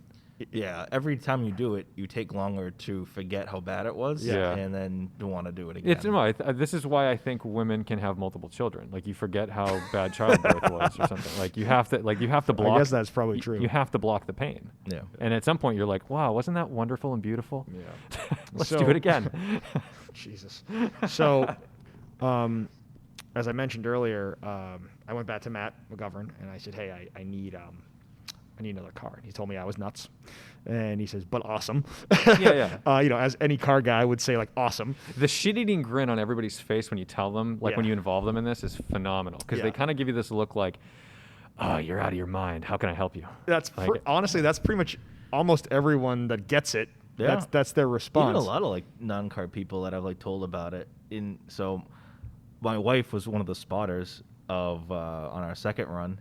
And she's told her friends, because they're like, oh, what are you doing this weekend? And she's like, well, I'm flying to Colorado. They're like, oh, that's fun for a vacation. She's like, well, not so much. I'll tell you more later. Yeah. And then she tells them, then they're like, we want to know more. We want to know everything about it. Oh, it's insane. And it's hard to I've come up with the shortest 1 minute canned response because I can't tell the whole story. No, you can't. You have to. You literally need. I mean, this is the thing. We're doing this for maybe an hour and a half to 2 hours. Yeah. It could take a day. It could take this could be an 8-hour thing if we really went through everything. But it's mostly Mm-hmm. uneventful. Yeah, people will lose their the attention span is fucking low. So I said, I see you have an M5 competition with ceramic brakes. So one of the big issues with the S8 was braking. Now the second one was better with the Giro disc, but it was still really difficult. So no, and I look, it's a big car. Look, I drove that car, and I never did the speeds you did. I think I maybe did 140 for a minute, and tossed it around and jumped on the brakes, and I was like, this is fucked up. I was like, this is actually not stable enough. Yeah. So all the research because again, this was one of those instead of talking about cars for a month, this was talking about cars for 48 hours. Yeah. Once Safi was like, I'll build another car when we strip this one, we're like, okay, shit, now we got to find the car. So we kind of went back and forth, this and that. And we were concerned about the suspension. Yeah, but it was a shorter list this time. Way shorter list. Yeah, you called me and you were considering a Quadrifoglio, a Giulia. And I was like, and I remember just saying, A, too small displacement, you're going to be overclocking those turbos the entire run, and B, the sidewall on those tires, those are rubber bands. It's fun for a back road. The Quadrifoglio was one of those things where, doing the math on the car, power to weight, power to get out of it, all that kind of stuff, it made sense. And then the more math we did and the more we thought about it, as much as Alfa Romeo would probably give us free Alfa Romeos if we broke a record in an Alfa Romeo, nothing could be better. I'm not sure we'll make it. Because if you break down in an Alpha, everyone's going to go, why would you choose an Alpha? Yeah, and here's the thing, and not that the Quadrifoglio is a bad car. It's a great car, but but to your point, really small displacement, overspinning the turbos for a very long period of time. Italian. But the thing is our 60 gallon, what's it all Italians? Our 60 gallon fuel cell. Engineering is me. We drink a little more. As we sit in front of these, sit in front of these two Italians. I still want them. I know. The Alpha was one of those cars. We think this makes sense. I think we were on the Alpha for a while, and for 4 hours, and then we moved on to the. I gently begged you not to buy that car. And then we moved on to the M5, and I'm like, oh wait, I can get one with ceramic brakes. So I start searching, and there's one actually at the dealership we're sitting in, and I said, oh Jesus, can I get that M5 from Boston Motorsports? Yeah, whatever you need, happy to take care of you, help you out on it, whatever. So we buy the car. So I give Safi the car, and we're like, hey, we're not going to do this. We're not there was a whole list of things we did the S8 that we never used that we're like, we're not going to do this. Yeah. So we built that car in Not enough time. Not enough time. That was so tight. Yeah, It was tight, we were tight, finishing tight. the car at midnight the night before we left. Yeah. And part of that Things were still not working, and we're just like, we have to go to sleep because if we don't, we're going to be up for like 50 hours straight, and that's not great. So the reason that happened was we were having a couple little issues with the car, which we ended up solving, and they weren't actually big issues. No, at it all. was just like typical BMW. Hey, check engine lights on, and it's some stupid like fuel breather flap. It was thing, something and totally it's like, dumb. And instead of just like by the fourth time we tried to get it fixed from a local BMW dealer, I said, "Hey, is this affecting performance or fuel mileage?" Like, does "No." it matter, or is it just a light? They're like, "No, absolutely not." I'm like, "Why didn't I ask that on the first time?" Because like I was just thinking, well, let's just get it fixed, and then I just started getting so frustrated with the fact that we just spent nearly $100,000 on a car, and it's not working. Right. So like at the last minute, I had called Matt, and I was like, "Hey, I might need to swap this for one of the other ones that you have." And then Chris is like, "But that one doesn't have ceramic brakes." I'm like, "Oh!" So we just were like, it was a panic, and finally I'm like, you know what? Safi, we got to build this car. So he's like, okay, how much time do I have? I'm like, well, it's got to go to Bren Tuning first to have the fuel system installed. Yeah. He's like, okay, just as long as I have 3 to 5 days, give me 3 to 5 days. I'm like, okay. Well, it turned out all he had was 3 to 5 days. Yeah. And his guys over there at AVI just banged the car out. It was and nuts. It was insane. I mean, we got all of the electronics all built in the car. Bren's guys got everything in. Yeah. Fuel system, tuning, everything. But it was right to the wire. I mean, that was. I mean, literally the night before we were having issues with the fuel cell breather. Yeah. And shout out to Pyrotech. They had no idea what we were doing. Oh, the Pyrotech fuel cell, yeah. Yeah, we called them like in a panic several times, like, this is not working.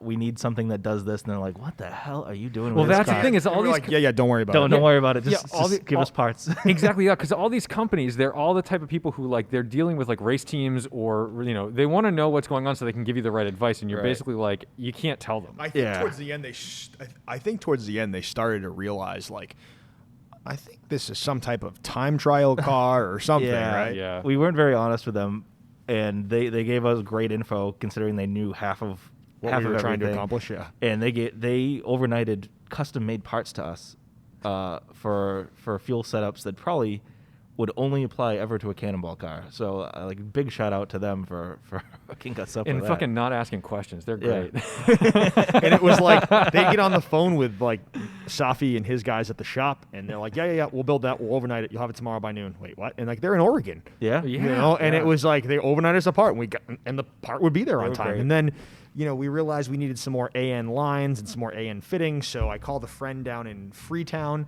Massachusetts, and I the only place nearby that had all this AN stuff. It's so weird. And like hop in the car, blow down there, blow back to get buy way too much stuff because I don't really know what we need. I'm just gonna buy it all, and that stuff is not cheap. No. And so brought it back, got it all set, and like midnight on that Friday night before we left. Having never tested the fuel we system literally ever. never tested the car. And we got in the car, and We had no idea what our fuel mileage would be. We had no idea if the fuel system we're with would the work. S8. We overdid all the We testing. knew everything. Everything. So Yeah. I remember you put in the spreadsheet what you thought it was going to be, and we were having a text chain of like, what's the over under on the fuel economy? And I think me and you both guessed within about a mile per gallon. I think I said 7 or 7.5, and you said about 7.5.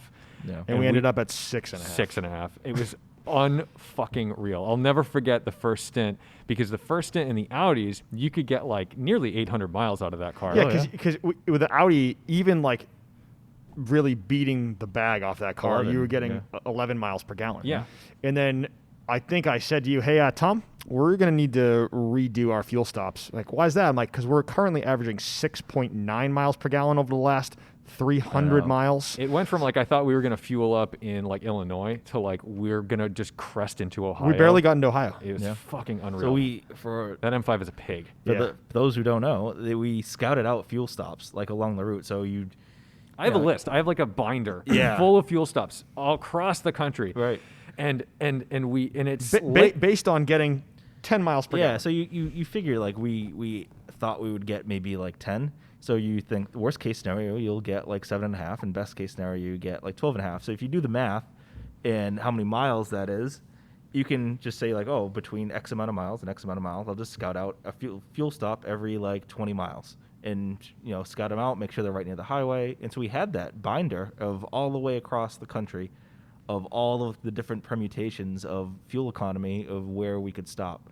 And then immediately we just threw the binder out. We're like, we need a closer stop. 3 hours in, I think I was like, well, this is all fucking useless. We're redoing fuel stops. And we had you and the rest of Mission Control doing the math of, okay, we think you can get 52 miles. Like, yeah, that's not going to work. It's 48 miles to empty. Oh, 42 miles to empty. And it was and at that point we were like, we don't want to slow down. No, the strategy this time wasn't like, hey, let's milk the tank. No, because run 1 and 2, it was a little more like Alex Roy method of like, hey, let's see how far we can get on the fuel. Let's try to limit our exposure to outrageous speeding fines. Right. Let's do this. Let's do that. This car, it was like the car will do 192. Let's go 192. Yeah.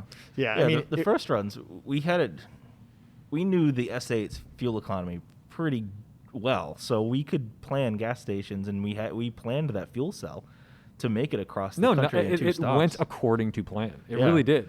And like there was 2 stops, guys. Yeah. Like anyone listening, 2 stops in the Audi, New York to Los Angeles. This car was 5 stops. So. Yeah, sort of. Well, we'll talk about that. 4.5. But all right, so the strategy, though, was definitely a little more speed-oriented. I think the fact that you guys were literally out for blood on this run was just different. The vibe was not the same. I think I said to everyone, I'm like, yeah, this is a business trip. Like, there's no fun with this at all. We increased the spotters by, 25%? Yeah, so we had like 30 spotters. We ended up with 38 spotters. Yeah. Plus the 10 mission control team. Yep. No, more than 38. 42. It was 42. Oh, yeah, you're right. You're right. Yeah. Yeah, it was 42. And then the 10 spotters in the mission control team, spotters, but yeah. And then a new driver. And a new driver. So, so we should shout out Safi. Yeah, I mean, so we've mentioned Safi from ABI a few times, and he's the one that had built the car. Safi's a psycho?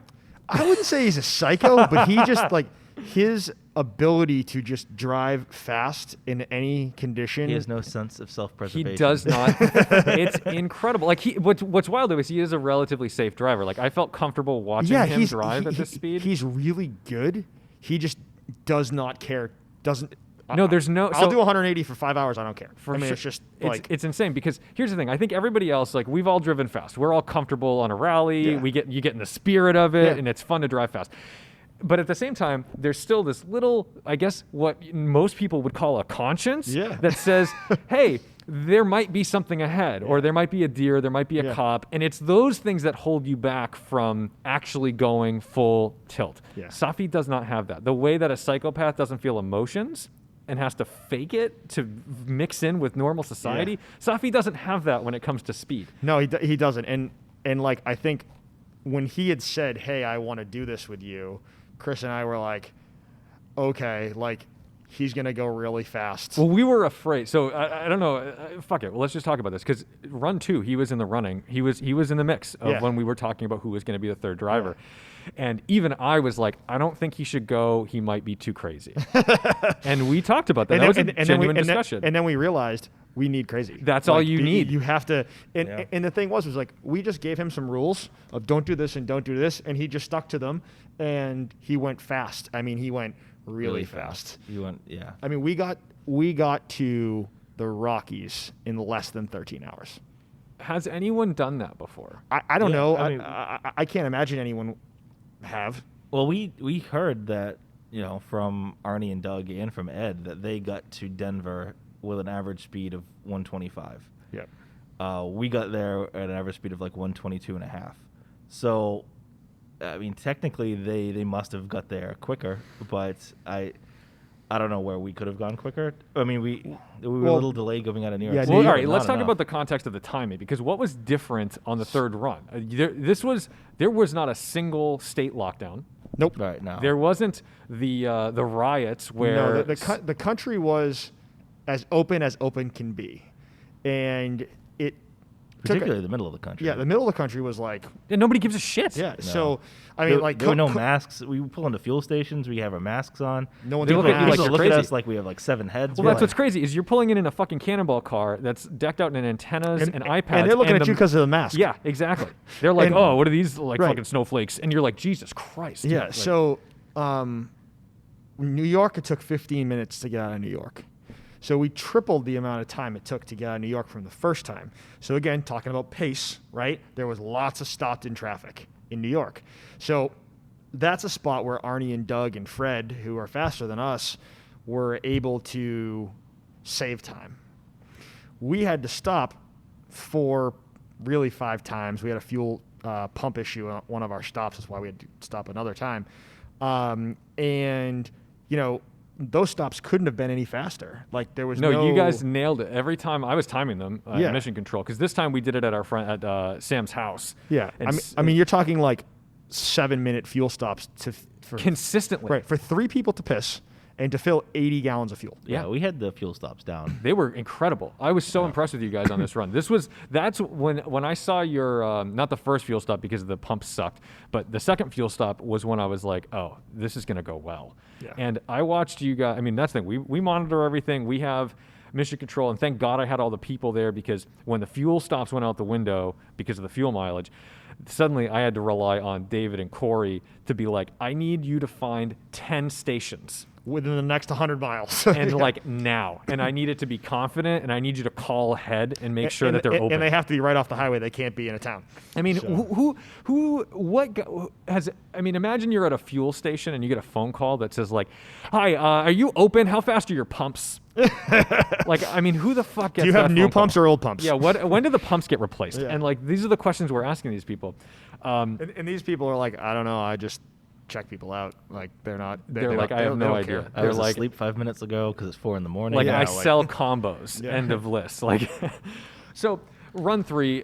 Let's go through the postmortem of this, because at the end of the day, it's a 25:39 run, right? no. Or sorry, The 25:57. What was the showstopper?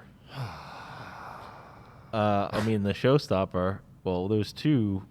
The 2 biggest issues were we got stopped for quite a while. The agricultural stop. There was like a lot of traffic there that we skirted some of it, but we got stuck in some of it. And then we had a little bit of a hostage situation.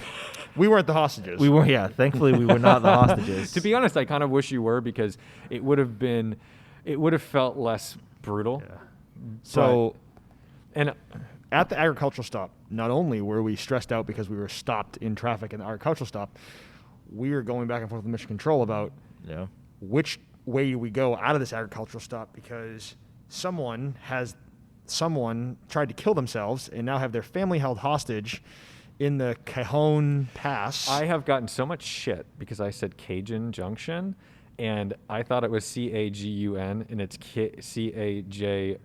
How dare you? You live 2,400 miles away. I've never seen so many angry comments about like my shitty Spanish, when genuinely I thought it was like a Louisiana thing. I was like, oh, it's as Cajun. a train enthusiast, I'm very familiar with that area. I did not know, and so everyone's like, now I know it's cajon, like cojones. Yeah. So at that point, you guys said to us, hey, you got to go around that. Well, just for context, what happened at Mission Control is we started looking ahead, and I remember, of course, at traffic maps. Yeah, Ethan's looking ahead, and he starts to see this red area on the 15 start to highlight, and it starts going red, and then it goes blood red to a red that it's like I've never seen that red on a map, and he goes, hey, is this something? And I'm like, oh, fuck yeah, that's something. And then we saw, oh, there's like an accident. And I'm like, that's okay. We got 4 hours before we're getting there. It's cool. That'll clear up. I'm not worried about that. But keep an eye on it. And as we're getting closer and closer, it's just getting worse and worse and worse. We're like, what the fuck is going on? This isn't how accidents work. So that's when we realized it's a hostage situation, and like police, SWAT, possibly National Guard, but I saw some pretty intense trucks out there. And we get a live feed from a webcam that's showing us what's going on here. And we're starting to notice that they're shutting down the highway exits. They're shutting down the highway from the front. They're shutting it down from the back. It's a mess. And this is not clearing up fast enough. So we start looking at alternate routes, because we're like, well, you're going to get there. It may or may not be open. There's 2 ways around it. You either go north across the Mojave Highway, where like Willow Springs is, and then south on, what is that? The 5? The 14? Oh, maybe. Is that the 14 to the 5 or something like that? It was, yeah. Or you go to where the traffic is still being backed up to the 18, which is a shorter route across.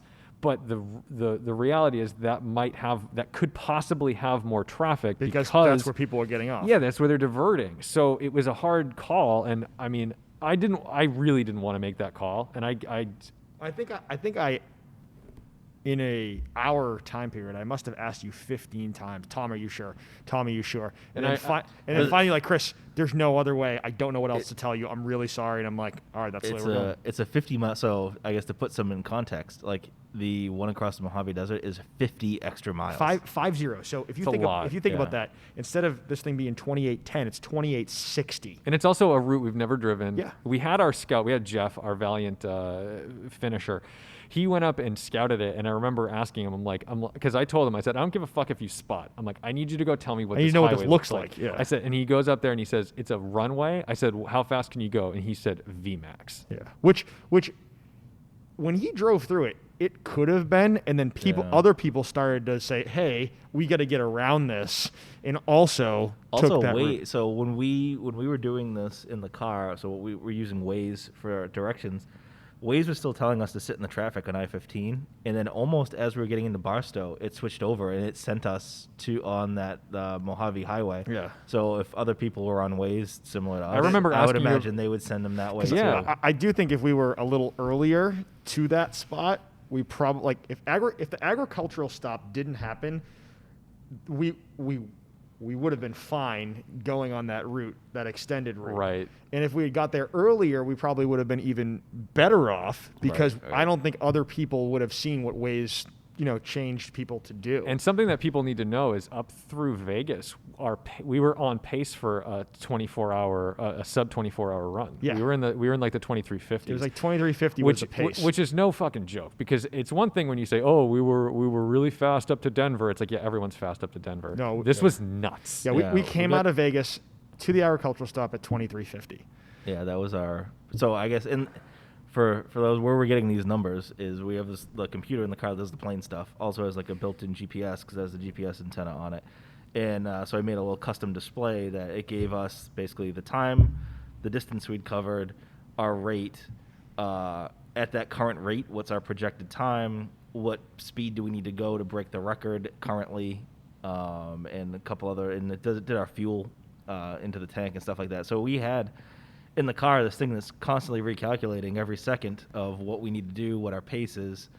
So we had it right in the car, right in front of our faces. And we double check that at Mission Control because we're doing actual calculations based on what we're seeing, and then you're looking at that, and we're comparing the two to make sure that we're all aligned on what you need to do. Yeah. So we get on the Mojave Highway, and like at first we were able to get moving pretty good, and then we start hitting traffic that probably saw what we saw as well. Like, oh shit, let's get around this.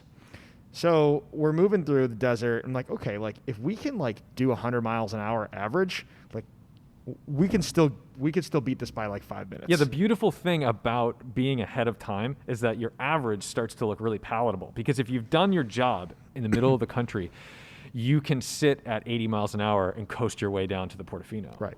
So when we get out there, we come up on a environmental police truck. Yeah. Yep.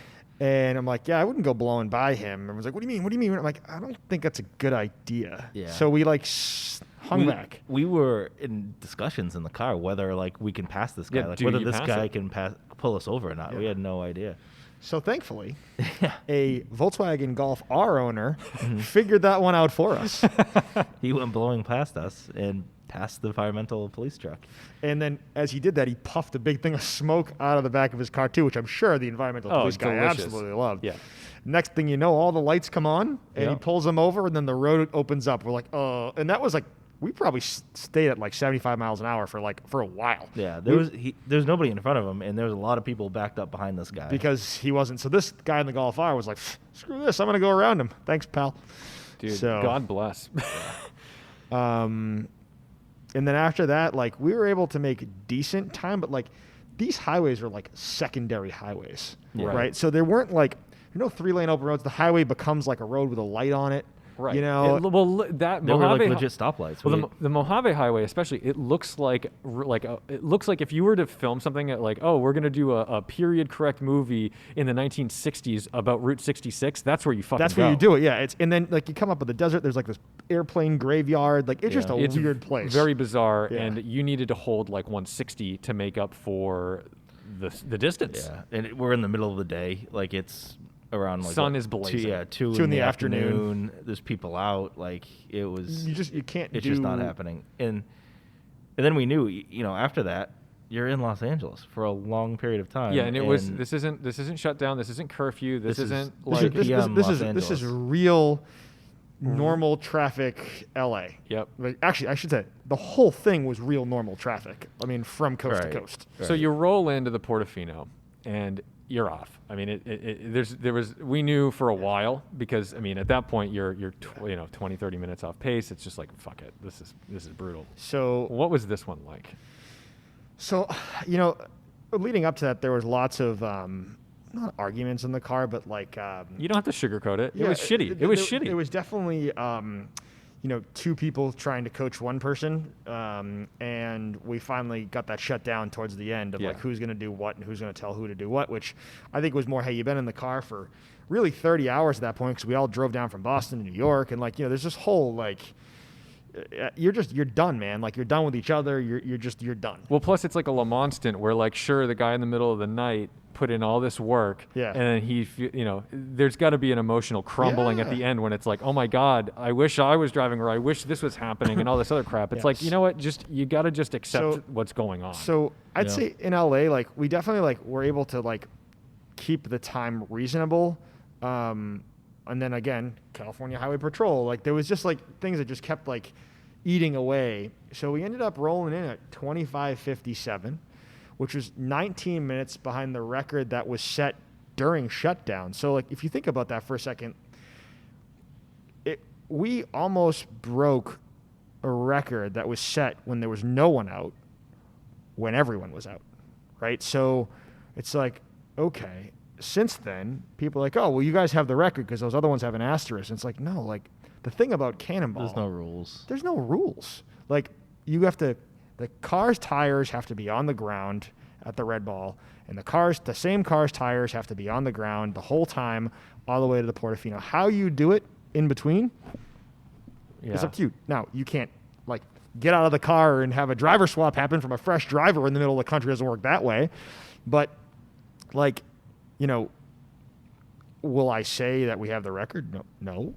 We have the fastest average time. We have the fastest average That's speed. true. You do and have the average- highest average average speed, and we have the fastest time, post 'Cause COVID shutdown. We went 50 extra miles. Right. Yeah, and we went 50 extra miles and still only missed it by 19 minutes. Yeah. So, I would say if some guy didn't try to off himself on the highway and then hold his family hostage at gunpoint at the same time, which I'm not really sure the logic there, but not a lot of logic I'm to people that try to kill fascinated. themselves. I've never been such an asshole because in my brain I'm like, why couldn't you have just aimed properly? Like I fucking hate myself for thinking that, but I at the mean, same time I'm like, If you do the math, Chris, if you take the 50 miles out and you add, what do you think we would have finished in? I think we would have been low 25s, probably. Like 25-10-ish or so? I do. Yeah. I think because I was already gearing up. One of the spotters, I needed him to go further, and this is like in the middle of the country, and I needed Utah. Utah was where it was really empty, and we didn't have enough spotters. I convinced a spotter to stay on the road for an extra like 100 miles Yeah. because at first he said no, and then I wasn't on the phone with him because I don't talk to any of the spotters. I talk to you guys the whole run, but I told them I'm like, tell him if he does this, he is contributing to the headline in the article that's going to say you can drive from New York to Los Angeles in one day. Because at that point I was like, we're doing this in 24 hours, and he stayed on the road. Right. It kept him on the road. And I think, we have the fastest time, post shutdown, but it's not a record. No. I mean, there's no, like for us, we planned to go on that date. It just so happened that the country was shut down. Yeah. I think the shutdown both hurt us and helped us. I think it helped us. We went faster than we would have, but I think it hurt us because so many other people took shots at the record. Like when we were planning on going anyway, like, I'm not saying that I think we would have broken the 27-25, but we could have. And, I think having it be set now on the 25s makes it just that much harder. Yeah, I mean, so Chris and I talk about that all the time. It's like, he mentioned earlier in this interview that the M5 might not even be the car anymore. Yeah, so my personal theory, and I've told this to a bunch of people now, is you need to make up so much time. There's no more time to be made up in the middle of the country where it's flat. You need to make up the time where it's twisty, but you also need a car that's fast enough to do that great time through the middle of the country. So, the history of the Cannonball, when it started, it was in 2-seat sports cars with fuel cells and 308 GTS, Porsche 911 turbos. Right, and then Alex Roy was the first one, I think, that did it in like a German sedan, and it progressed to that because they had the speed, but also you could fit 3 people in them. It's comfortable. Comfortable, and at the time, the technology, you didn't really have like Waze, you didn't have Glimpse, you couldn't really do emission control. They were having trouble talking to a plane that was right over their head, never mind like someone all the way back in Boston. So, and I think Ed Bolian and Arnie and Doug, they all used that same formula to get as fast as they could go with that. And now I think that's at a limit, and we're almost back to 2-seat sports cars again. Like you need like a Porsche Turbo S and fill the front with fuel. You don't need the person in the back seat now because you have mission control. Like you've proven that, you don't really need that third person in the car anymore. You need the agility in the car to be able to throw it around some turns in the Rockies. What do you think? I mean, you're one of 3 teams. You're the 3rd place right now, from what we understand, and which we're pretty confident that that's the truth because we know all the Cannonballers. Yeah, I mean, there's one group of guys that's out there that never really says what they're doing, but piecing things together, I think they did like 26:05. Yeah. But again, they haven't come out. There's really no info about what they've done, but again, piecing things together, I don't think they're that fast. What do you think about the safety of the 25 realm? I mean, at this point, the speeds are we're not fucking around here. Like in the Alex Roy days, we watch Apex, JF's movie, and you see David Maher like really kicking it up and doing 140, right? And now 150 is the fucking bottom line. If I saw you guys go under 150, I was yelling at you. So from a safety aspect, like I feel like the 3 of us are very good drivers, and we've all had some type of training, and we all drive fast cars very often. Some of us drive for work. Some of us work on these cars all the time, right? Yeah. So if you look at from that aspect, you had 3 people that were extremely competent to do what we did. The rules that were in place were basically like, hey, we're not doing 100 down the breakdown lane. We're not cutting trucks off. We're not, passing minivans on the right. Like, those are all things that we did a 99% good job on over the 3 runs. Yeah. Were there occasions where we're like, oh shit, probably shouldn't have done that? Yeah, but like that happens on a daily basis. Yeah, I mean, I don't think there was ever a time that we were unsafe. No, I don't think there was, particularly in the first 2 runs. I think there was no real even close calls. I think it was mostly like, we had rules in place. I mean, selfishly, we had those rules partially to prevent people from calling the cops at us. Like, if someone goes blowing by you at a high rate of speed, you're like, wow, that was really fast. You might call the cops, you might not. But if someone cuts you off at a high rate of speed, you're much more likely to call the police. So, especially if it upsets what you're doing. Yeah. So, we want to be safe, and we had these rules to make sure we were safe, and we stuck by them. but they were also in there. And the reason we stuck by them so carefully is we don't want people calling the police on us. So, it's those are the reasons why we have these rules. And I think there are always going to be people that were, oh, you're endangering people's lives. Like I said, in the last 14 years, 12 out of those 14 years, I've driven over 40,000 miles a year. And the things I see people doing while driving, whether it's texting or eating or hitting their kid or reaching back to get something in the car swerving, and like, I look at that kind of stuff. I'm like, man, that's the real dangerous stuff. Like, that's the stuff that, like, that's a person that's in a Corolla or a minivan that can't correct properly. And I just... Yeah, we're in a car that's... extremely capable. Yeah, capable car. It's been maintained up to we had brand new tires. We have brand new brakes. It's been to the whatever dealership, Audi or BMW, multiple times before we did the run to go through it, make sure everything is perfect. And if it's not, replace it.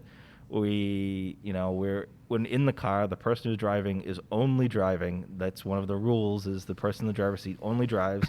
No phone, no nothing. No phones in the front, no nothing.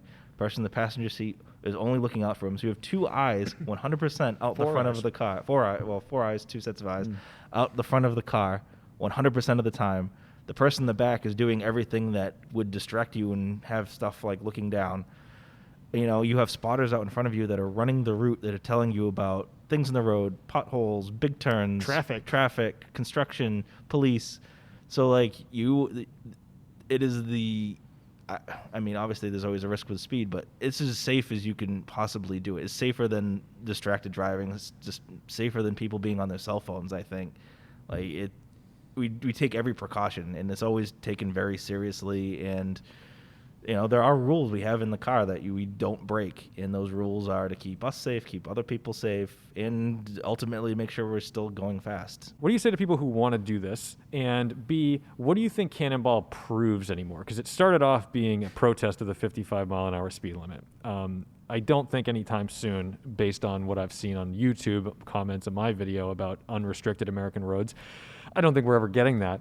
I mean, number one, what advice or deterrent would you give to new cannonballers who've never done this? And B, what does it prove anymore? I'll let Christoph go first on that one. All right. I think, so good advice to people who are thinking about doing this is that it's 95% planning. Like it's doing the run is kind of like an after fact that you just do after you do all the planning for it. So if you don't want to do the planning, you probably aren't going to be successful. We spent countless hours going through all the permutations, research, building custom electronics for this. Chris spent hours and hours and hours, hundreds of hours on the phone getting spotters lined up and like doing all the people schmoozing and making sure they're going to be in the right place. Putting them in hotels, buying them dinner, flying them out. So it's like being an astronaut. Every kid wants to be an astronaut because they want to get in a rocket, but they don't know that guy's like a fucking PhD in physics and engineering, and he knows how to like literally build the rocket. Right. And so like there's so much planning that goes into it. Is building the car. It's making sure the car is in like perfect shape. Like, people are like, oh, I have a fast car. I haven't changed the tires on it in the last 5 years. But and it's like, no, you need brand new tires, and you need good tires, and you need, everything in the car needs to be tip-top shape because you can't have any leaks. You can't have, nothing can go wrong. So you can't have, all this work needs to go into it before you even think about heading to the Red Ball garage. You need to know where your fuel stops are. You need to know where your spotters are. You need to know how you're contacting those spotters. You need to know, all of this stuff before you even get started. So I think planning, and if you can't do the planning and you don't have a plan of how you're going to break the record and what your advantage is over the previous records, then I think you're setting yourself for failure. I mean, if you want to do it for fun and you don't care what time you set, I mean, that's one thing. But if you're really trying to like break a record, no matter which record that is, you need to be honest with yourself about what your advantage is over the current record holder and what you can bring to the table that's different, and whether you can actually do the planning. It's funny. I see people.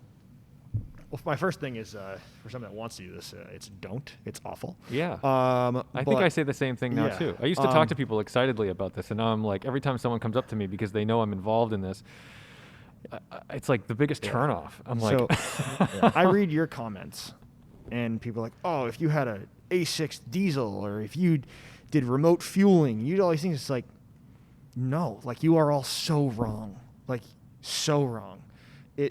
You need a car that is a performance car. There is no, like the fact that that A8, the only reason why that A8, and I drive an A8L, okay? The only reason that car did that was because it was in the middle of a shutdown, and there was 0 people out. You could have done that in any car that would have done 130 miles an hour. Yeah. It's just the way it was. But like, and not to take anything away from them. No, I mean, absolutely not. they're the ones that threw that together really quick and made it all work. And they had a plan, and their plan was their advantage over the current record was to take advantage of the COVID shutdown. And I genuinely, they did. yeah, and I they think did a great job. I think So- because they were such an unplanned crew, that's why they got such a bad reputation for what they did. And I think that's part of it. Like, that run told others, like, oh, it doesn't take much to do this. Yeah, anyone can go out. Just go do it. That is simply not the case, especially now. I mean, the traffic is insane. The stakes are higher because it's gotten so much media. There are a lot more people aware of what's going on, from a law enforcement standpoint. The planning is insane. I mean, I must have spent hundreds of hours. Yeah. Chris has spent hundreds of hours. Now, each time we had a third person in, but because we had already done all of it, it was like, oh, let's add this person in, and they'll help out with what they can do. For example, Sam jumped in, was hugely helpful with spotters and all that kind of stuff. Safi built the fucking car, okay? So, like, each person kind of had their, like, thing that they could do. Yeah. And not only that, like, in order to do this, like, we pooled 5 or 6 people's finances. Yeah. It was not just, like, 1 or 2 people. Yeah, that's one thing that we thought was going to be our advantage over Ed and Alex Roy going into this, is that we were all friends and we were all splitting it. My impression of how Alex and Ed's run went is the two of them were the ones that were driven to do this. Yeah, they funded it. They funded it. They got it. They did all the planning. And they grabbed somebody else. And they grabbed their other co-drivers kind of, not at the last second, but, they weren't as involved with the planning. Right. And we thought before Arnie and Doug did this, we thought part of our advantage over previously held records was that we were splitting the finances, we were splitting the planning, we were splitting this between people who were really good friends, and we were doing this for each other. And that was an advantage over one person doing everything. We had 3 different viewpoints going into this. Yeah. Well, so what do you think what do you think the future of Cannonball is right now? I hope it becomes more pure. There's the C2C Express. There's another run that not anyone really knows about that's being built, and C2C Express is no longer a thing. There's another run that's kind of hush-hush that's being built out, and it's, older cars, less tech, and, trying to do something for the fun of it, And not for the record of it. And, Yeah. For me as a car guy, I mean, I work in the car business. I have fun cars. That's literally mostly what we talk about, much to the chagrin of our significant others. They like time how long before we start talking about cars we're at dinner. It's pretty funny.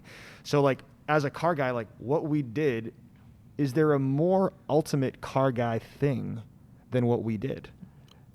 I don't know. I mean, it's something I've always wanted to do. It's Yeah. definitely like a bucket list Yeah.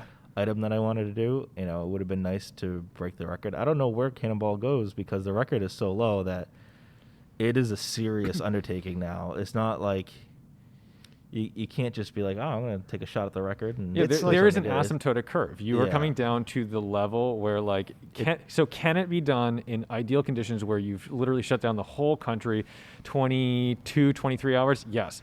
Can it be done in real world under 25? I don't know. So I think I know how to do it. It's going to cost $200,000. Yeah. And I'm not spending $200,000 to break a record for no reason. Yeah, there's no fucking trophy. Like, there's no trophy. There's no, we've already spent, God knows, actually not God knows, I know, you but know. I'm not gonna, because people are gonna be like, wait, you could have done this with that and that with that. But I look at it, and I'm not gonna give anyone the blueprint, but it's a $200,000 thing. Yeah. That's what's Yeah, gonna cost. it's the undertaking now is so much larger. For when even we started, and that was not even a year ago. No. Well, maybe a little over a year ago. Like, And- it's just such a larger undertaking. To, like you said, it's asymptotic. The lower it is, the more you have to invest, both money, time. Yeah, the law of diminishing returns. You Returns, start yeah. really pouring money and effort and technology You need into more it. people. And you might beat it by a minute. Congratulations. Yeah. and you need so many people. at that point. Like we had our last run, we had what, like 60 people probably involved? 60 or 60 70 people involved in Yeah. the whole affair. Like, I don't know 60 people. Like I'm lucky I know other people who know lots of people. I think I know like 8. I've been relatively lucky, not relatively. I've been very fortunate that I've made friends all across the country through business, through travel, through college, so on and so forth. That there were people I hadn't talked to in 12 years. Like, hey, I'm doing this. Remember that time I did this for you 14 years ago? Can you help me? Yeah. And oh, by the way, do you have a friend or 4 that will help as well? Yeah. And everyone's like, yeah, sounds good. And that was just like, that's what we had to do. And then, it was a friend of a friend and a friend of a friend and a friend of a friend. And then like now it's like, oh, when are we going again? When are we going again? It's like, Well, that's what's crazy is they're the ones who want to go again. they want to go Yeah, again. the They all spotters. want to be a part of it again. Yeah, the So- spotters want to do it more than we do now. And I think, COVID was such a negative on a lot of people. I mean, some of our spotters were unemployed. Yeah. And the fact that we're like, hey, here's a free weekend in Chicago or out Las Vegas. It's not open, but, here you go. It's something to do. It was something to do. It was something they were excited about. And like to be these are guys that are also mostly, and girls, that are mostly car people.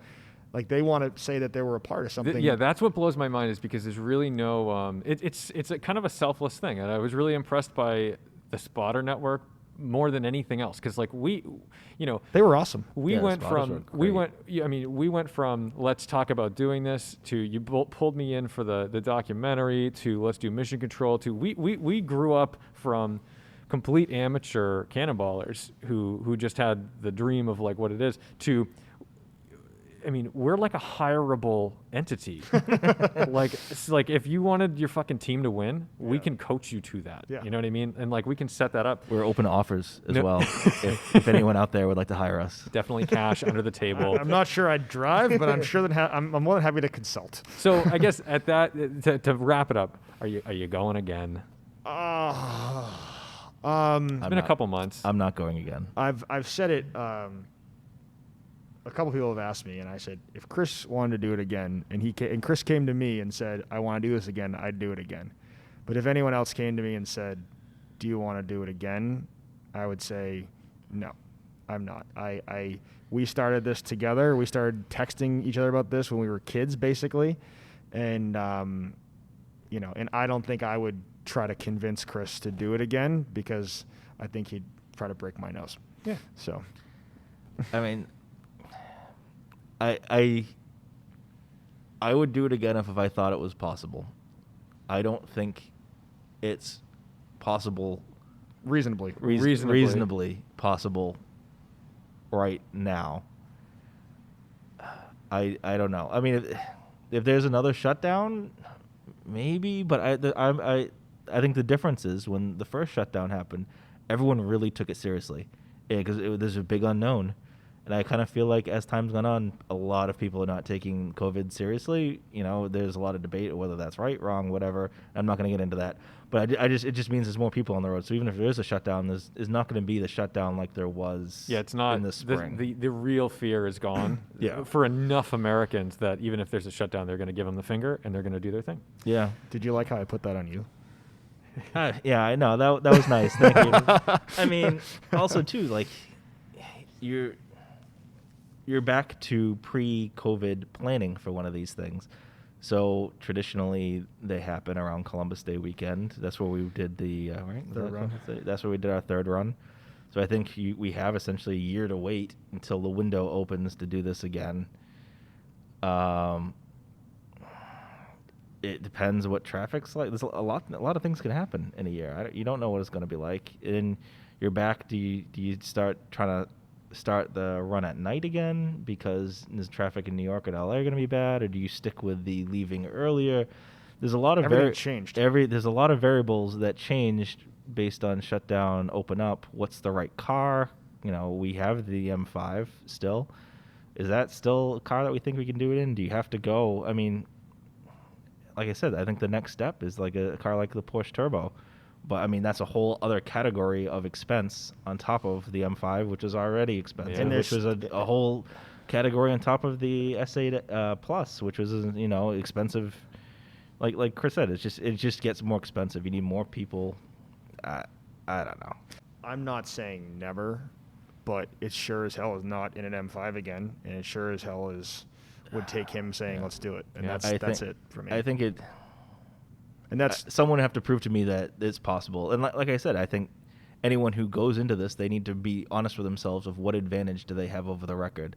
And right now, I don't see what advantage we could bring to the table especially over Arnie and Doug's record. Like, that's a pretty great record. I don't know what we could do to overcome it that they haven't done. All right. Well, I have to pee. So that's my thing. It's an hour and 52 minutes. So Well, before we wrap, before you pee, I mean, a thank you really from both of us. You really absolutely. stepped up. We asked you to document this because you're Tedward, and we knew you do a great quality job. And you sort of jumped in the middle of the night one time, and you kind of never left. And you really took this on as yours. And I think you get a lot of shit online about, Cannonball, and this has to be your car, and you did all these things wrong and all this stuff. And I think I would like for people to know it wasn't you, and you want to direct some hate, direct it at us. But there's really nothing to hate here. We did things in the most pure manner we possibly could, in the safest manner we could, but we couldn't have done it without you and your team's help. Yeah, that wouldn't have gone well for us if we didn't have Mission Control and you there, and talking us through a lot of difficult decisions and difficult moments in the car, being very much the voice of reason.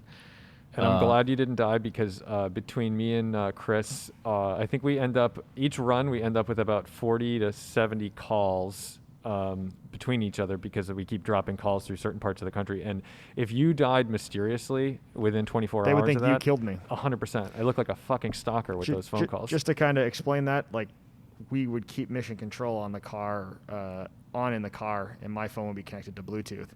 As anything, you drive 2,800 miles, you are going to drop a call from time to time, and generally it's 50 to 70 times.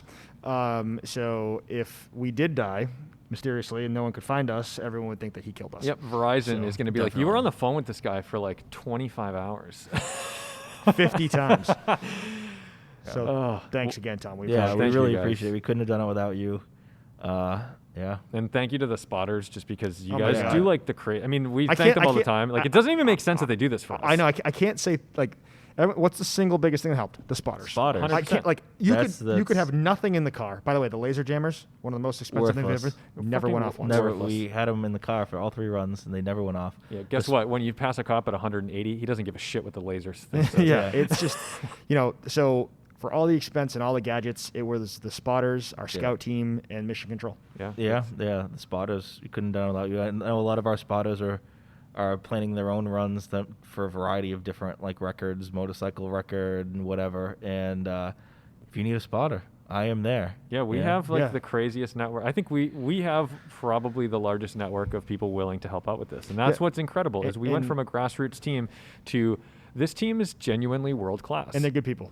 and they're good. Yeah, people. they're all good people. And the crazy thing is, they all kept their mouths shut until we told them they Oh my could. God, they're better than Insane. Yeah. Insane. They're definitely better than my wife. My wife told everybody. us. All right, guys. Well, thank you for being on. I'm glad you're alive, and if you're going again, I'm in, but I don't want to go again. All right, cool. So what do you think? Is that what you thought it would look like? Is that what you thought the team looked like? I don't know. I think I've been with these guys for so long that it just seems so normal to me, and it's absolutely not normal. This is a very strange thing to do, and I think people getting an inside look at these teams is pretty shocking and eye-opening for most people. I mean, if you're not a Cannonballer, this is totally strange. But I hope this satisfied the itch to learn about what these guys do, who they are, and the setup. Thank you guys so much for listening. Thank you guys so much for watching. Don't forget to subscribe to the YouTube channel. And of course, respect the drive. I'll see you in the next one.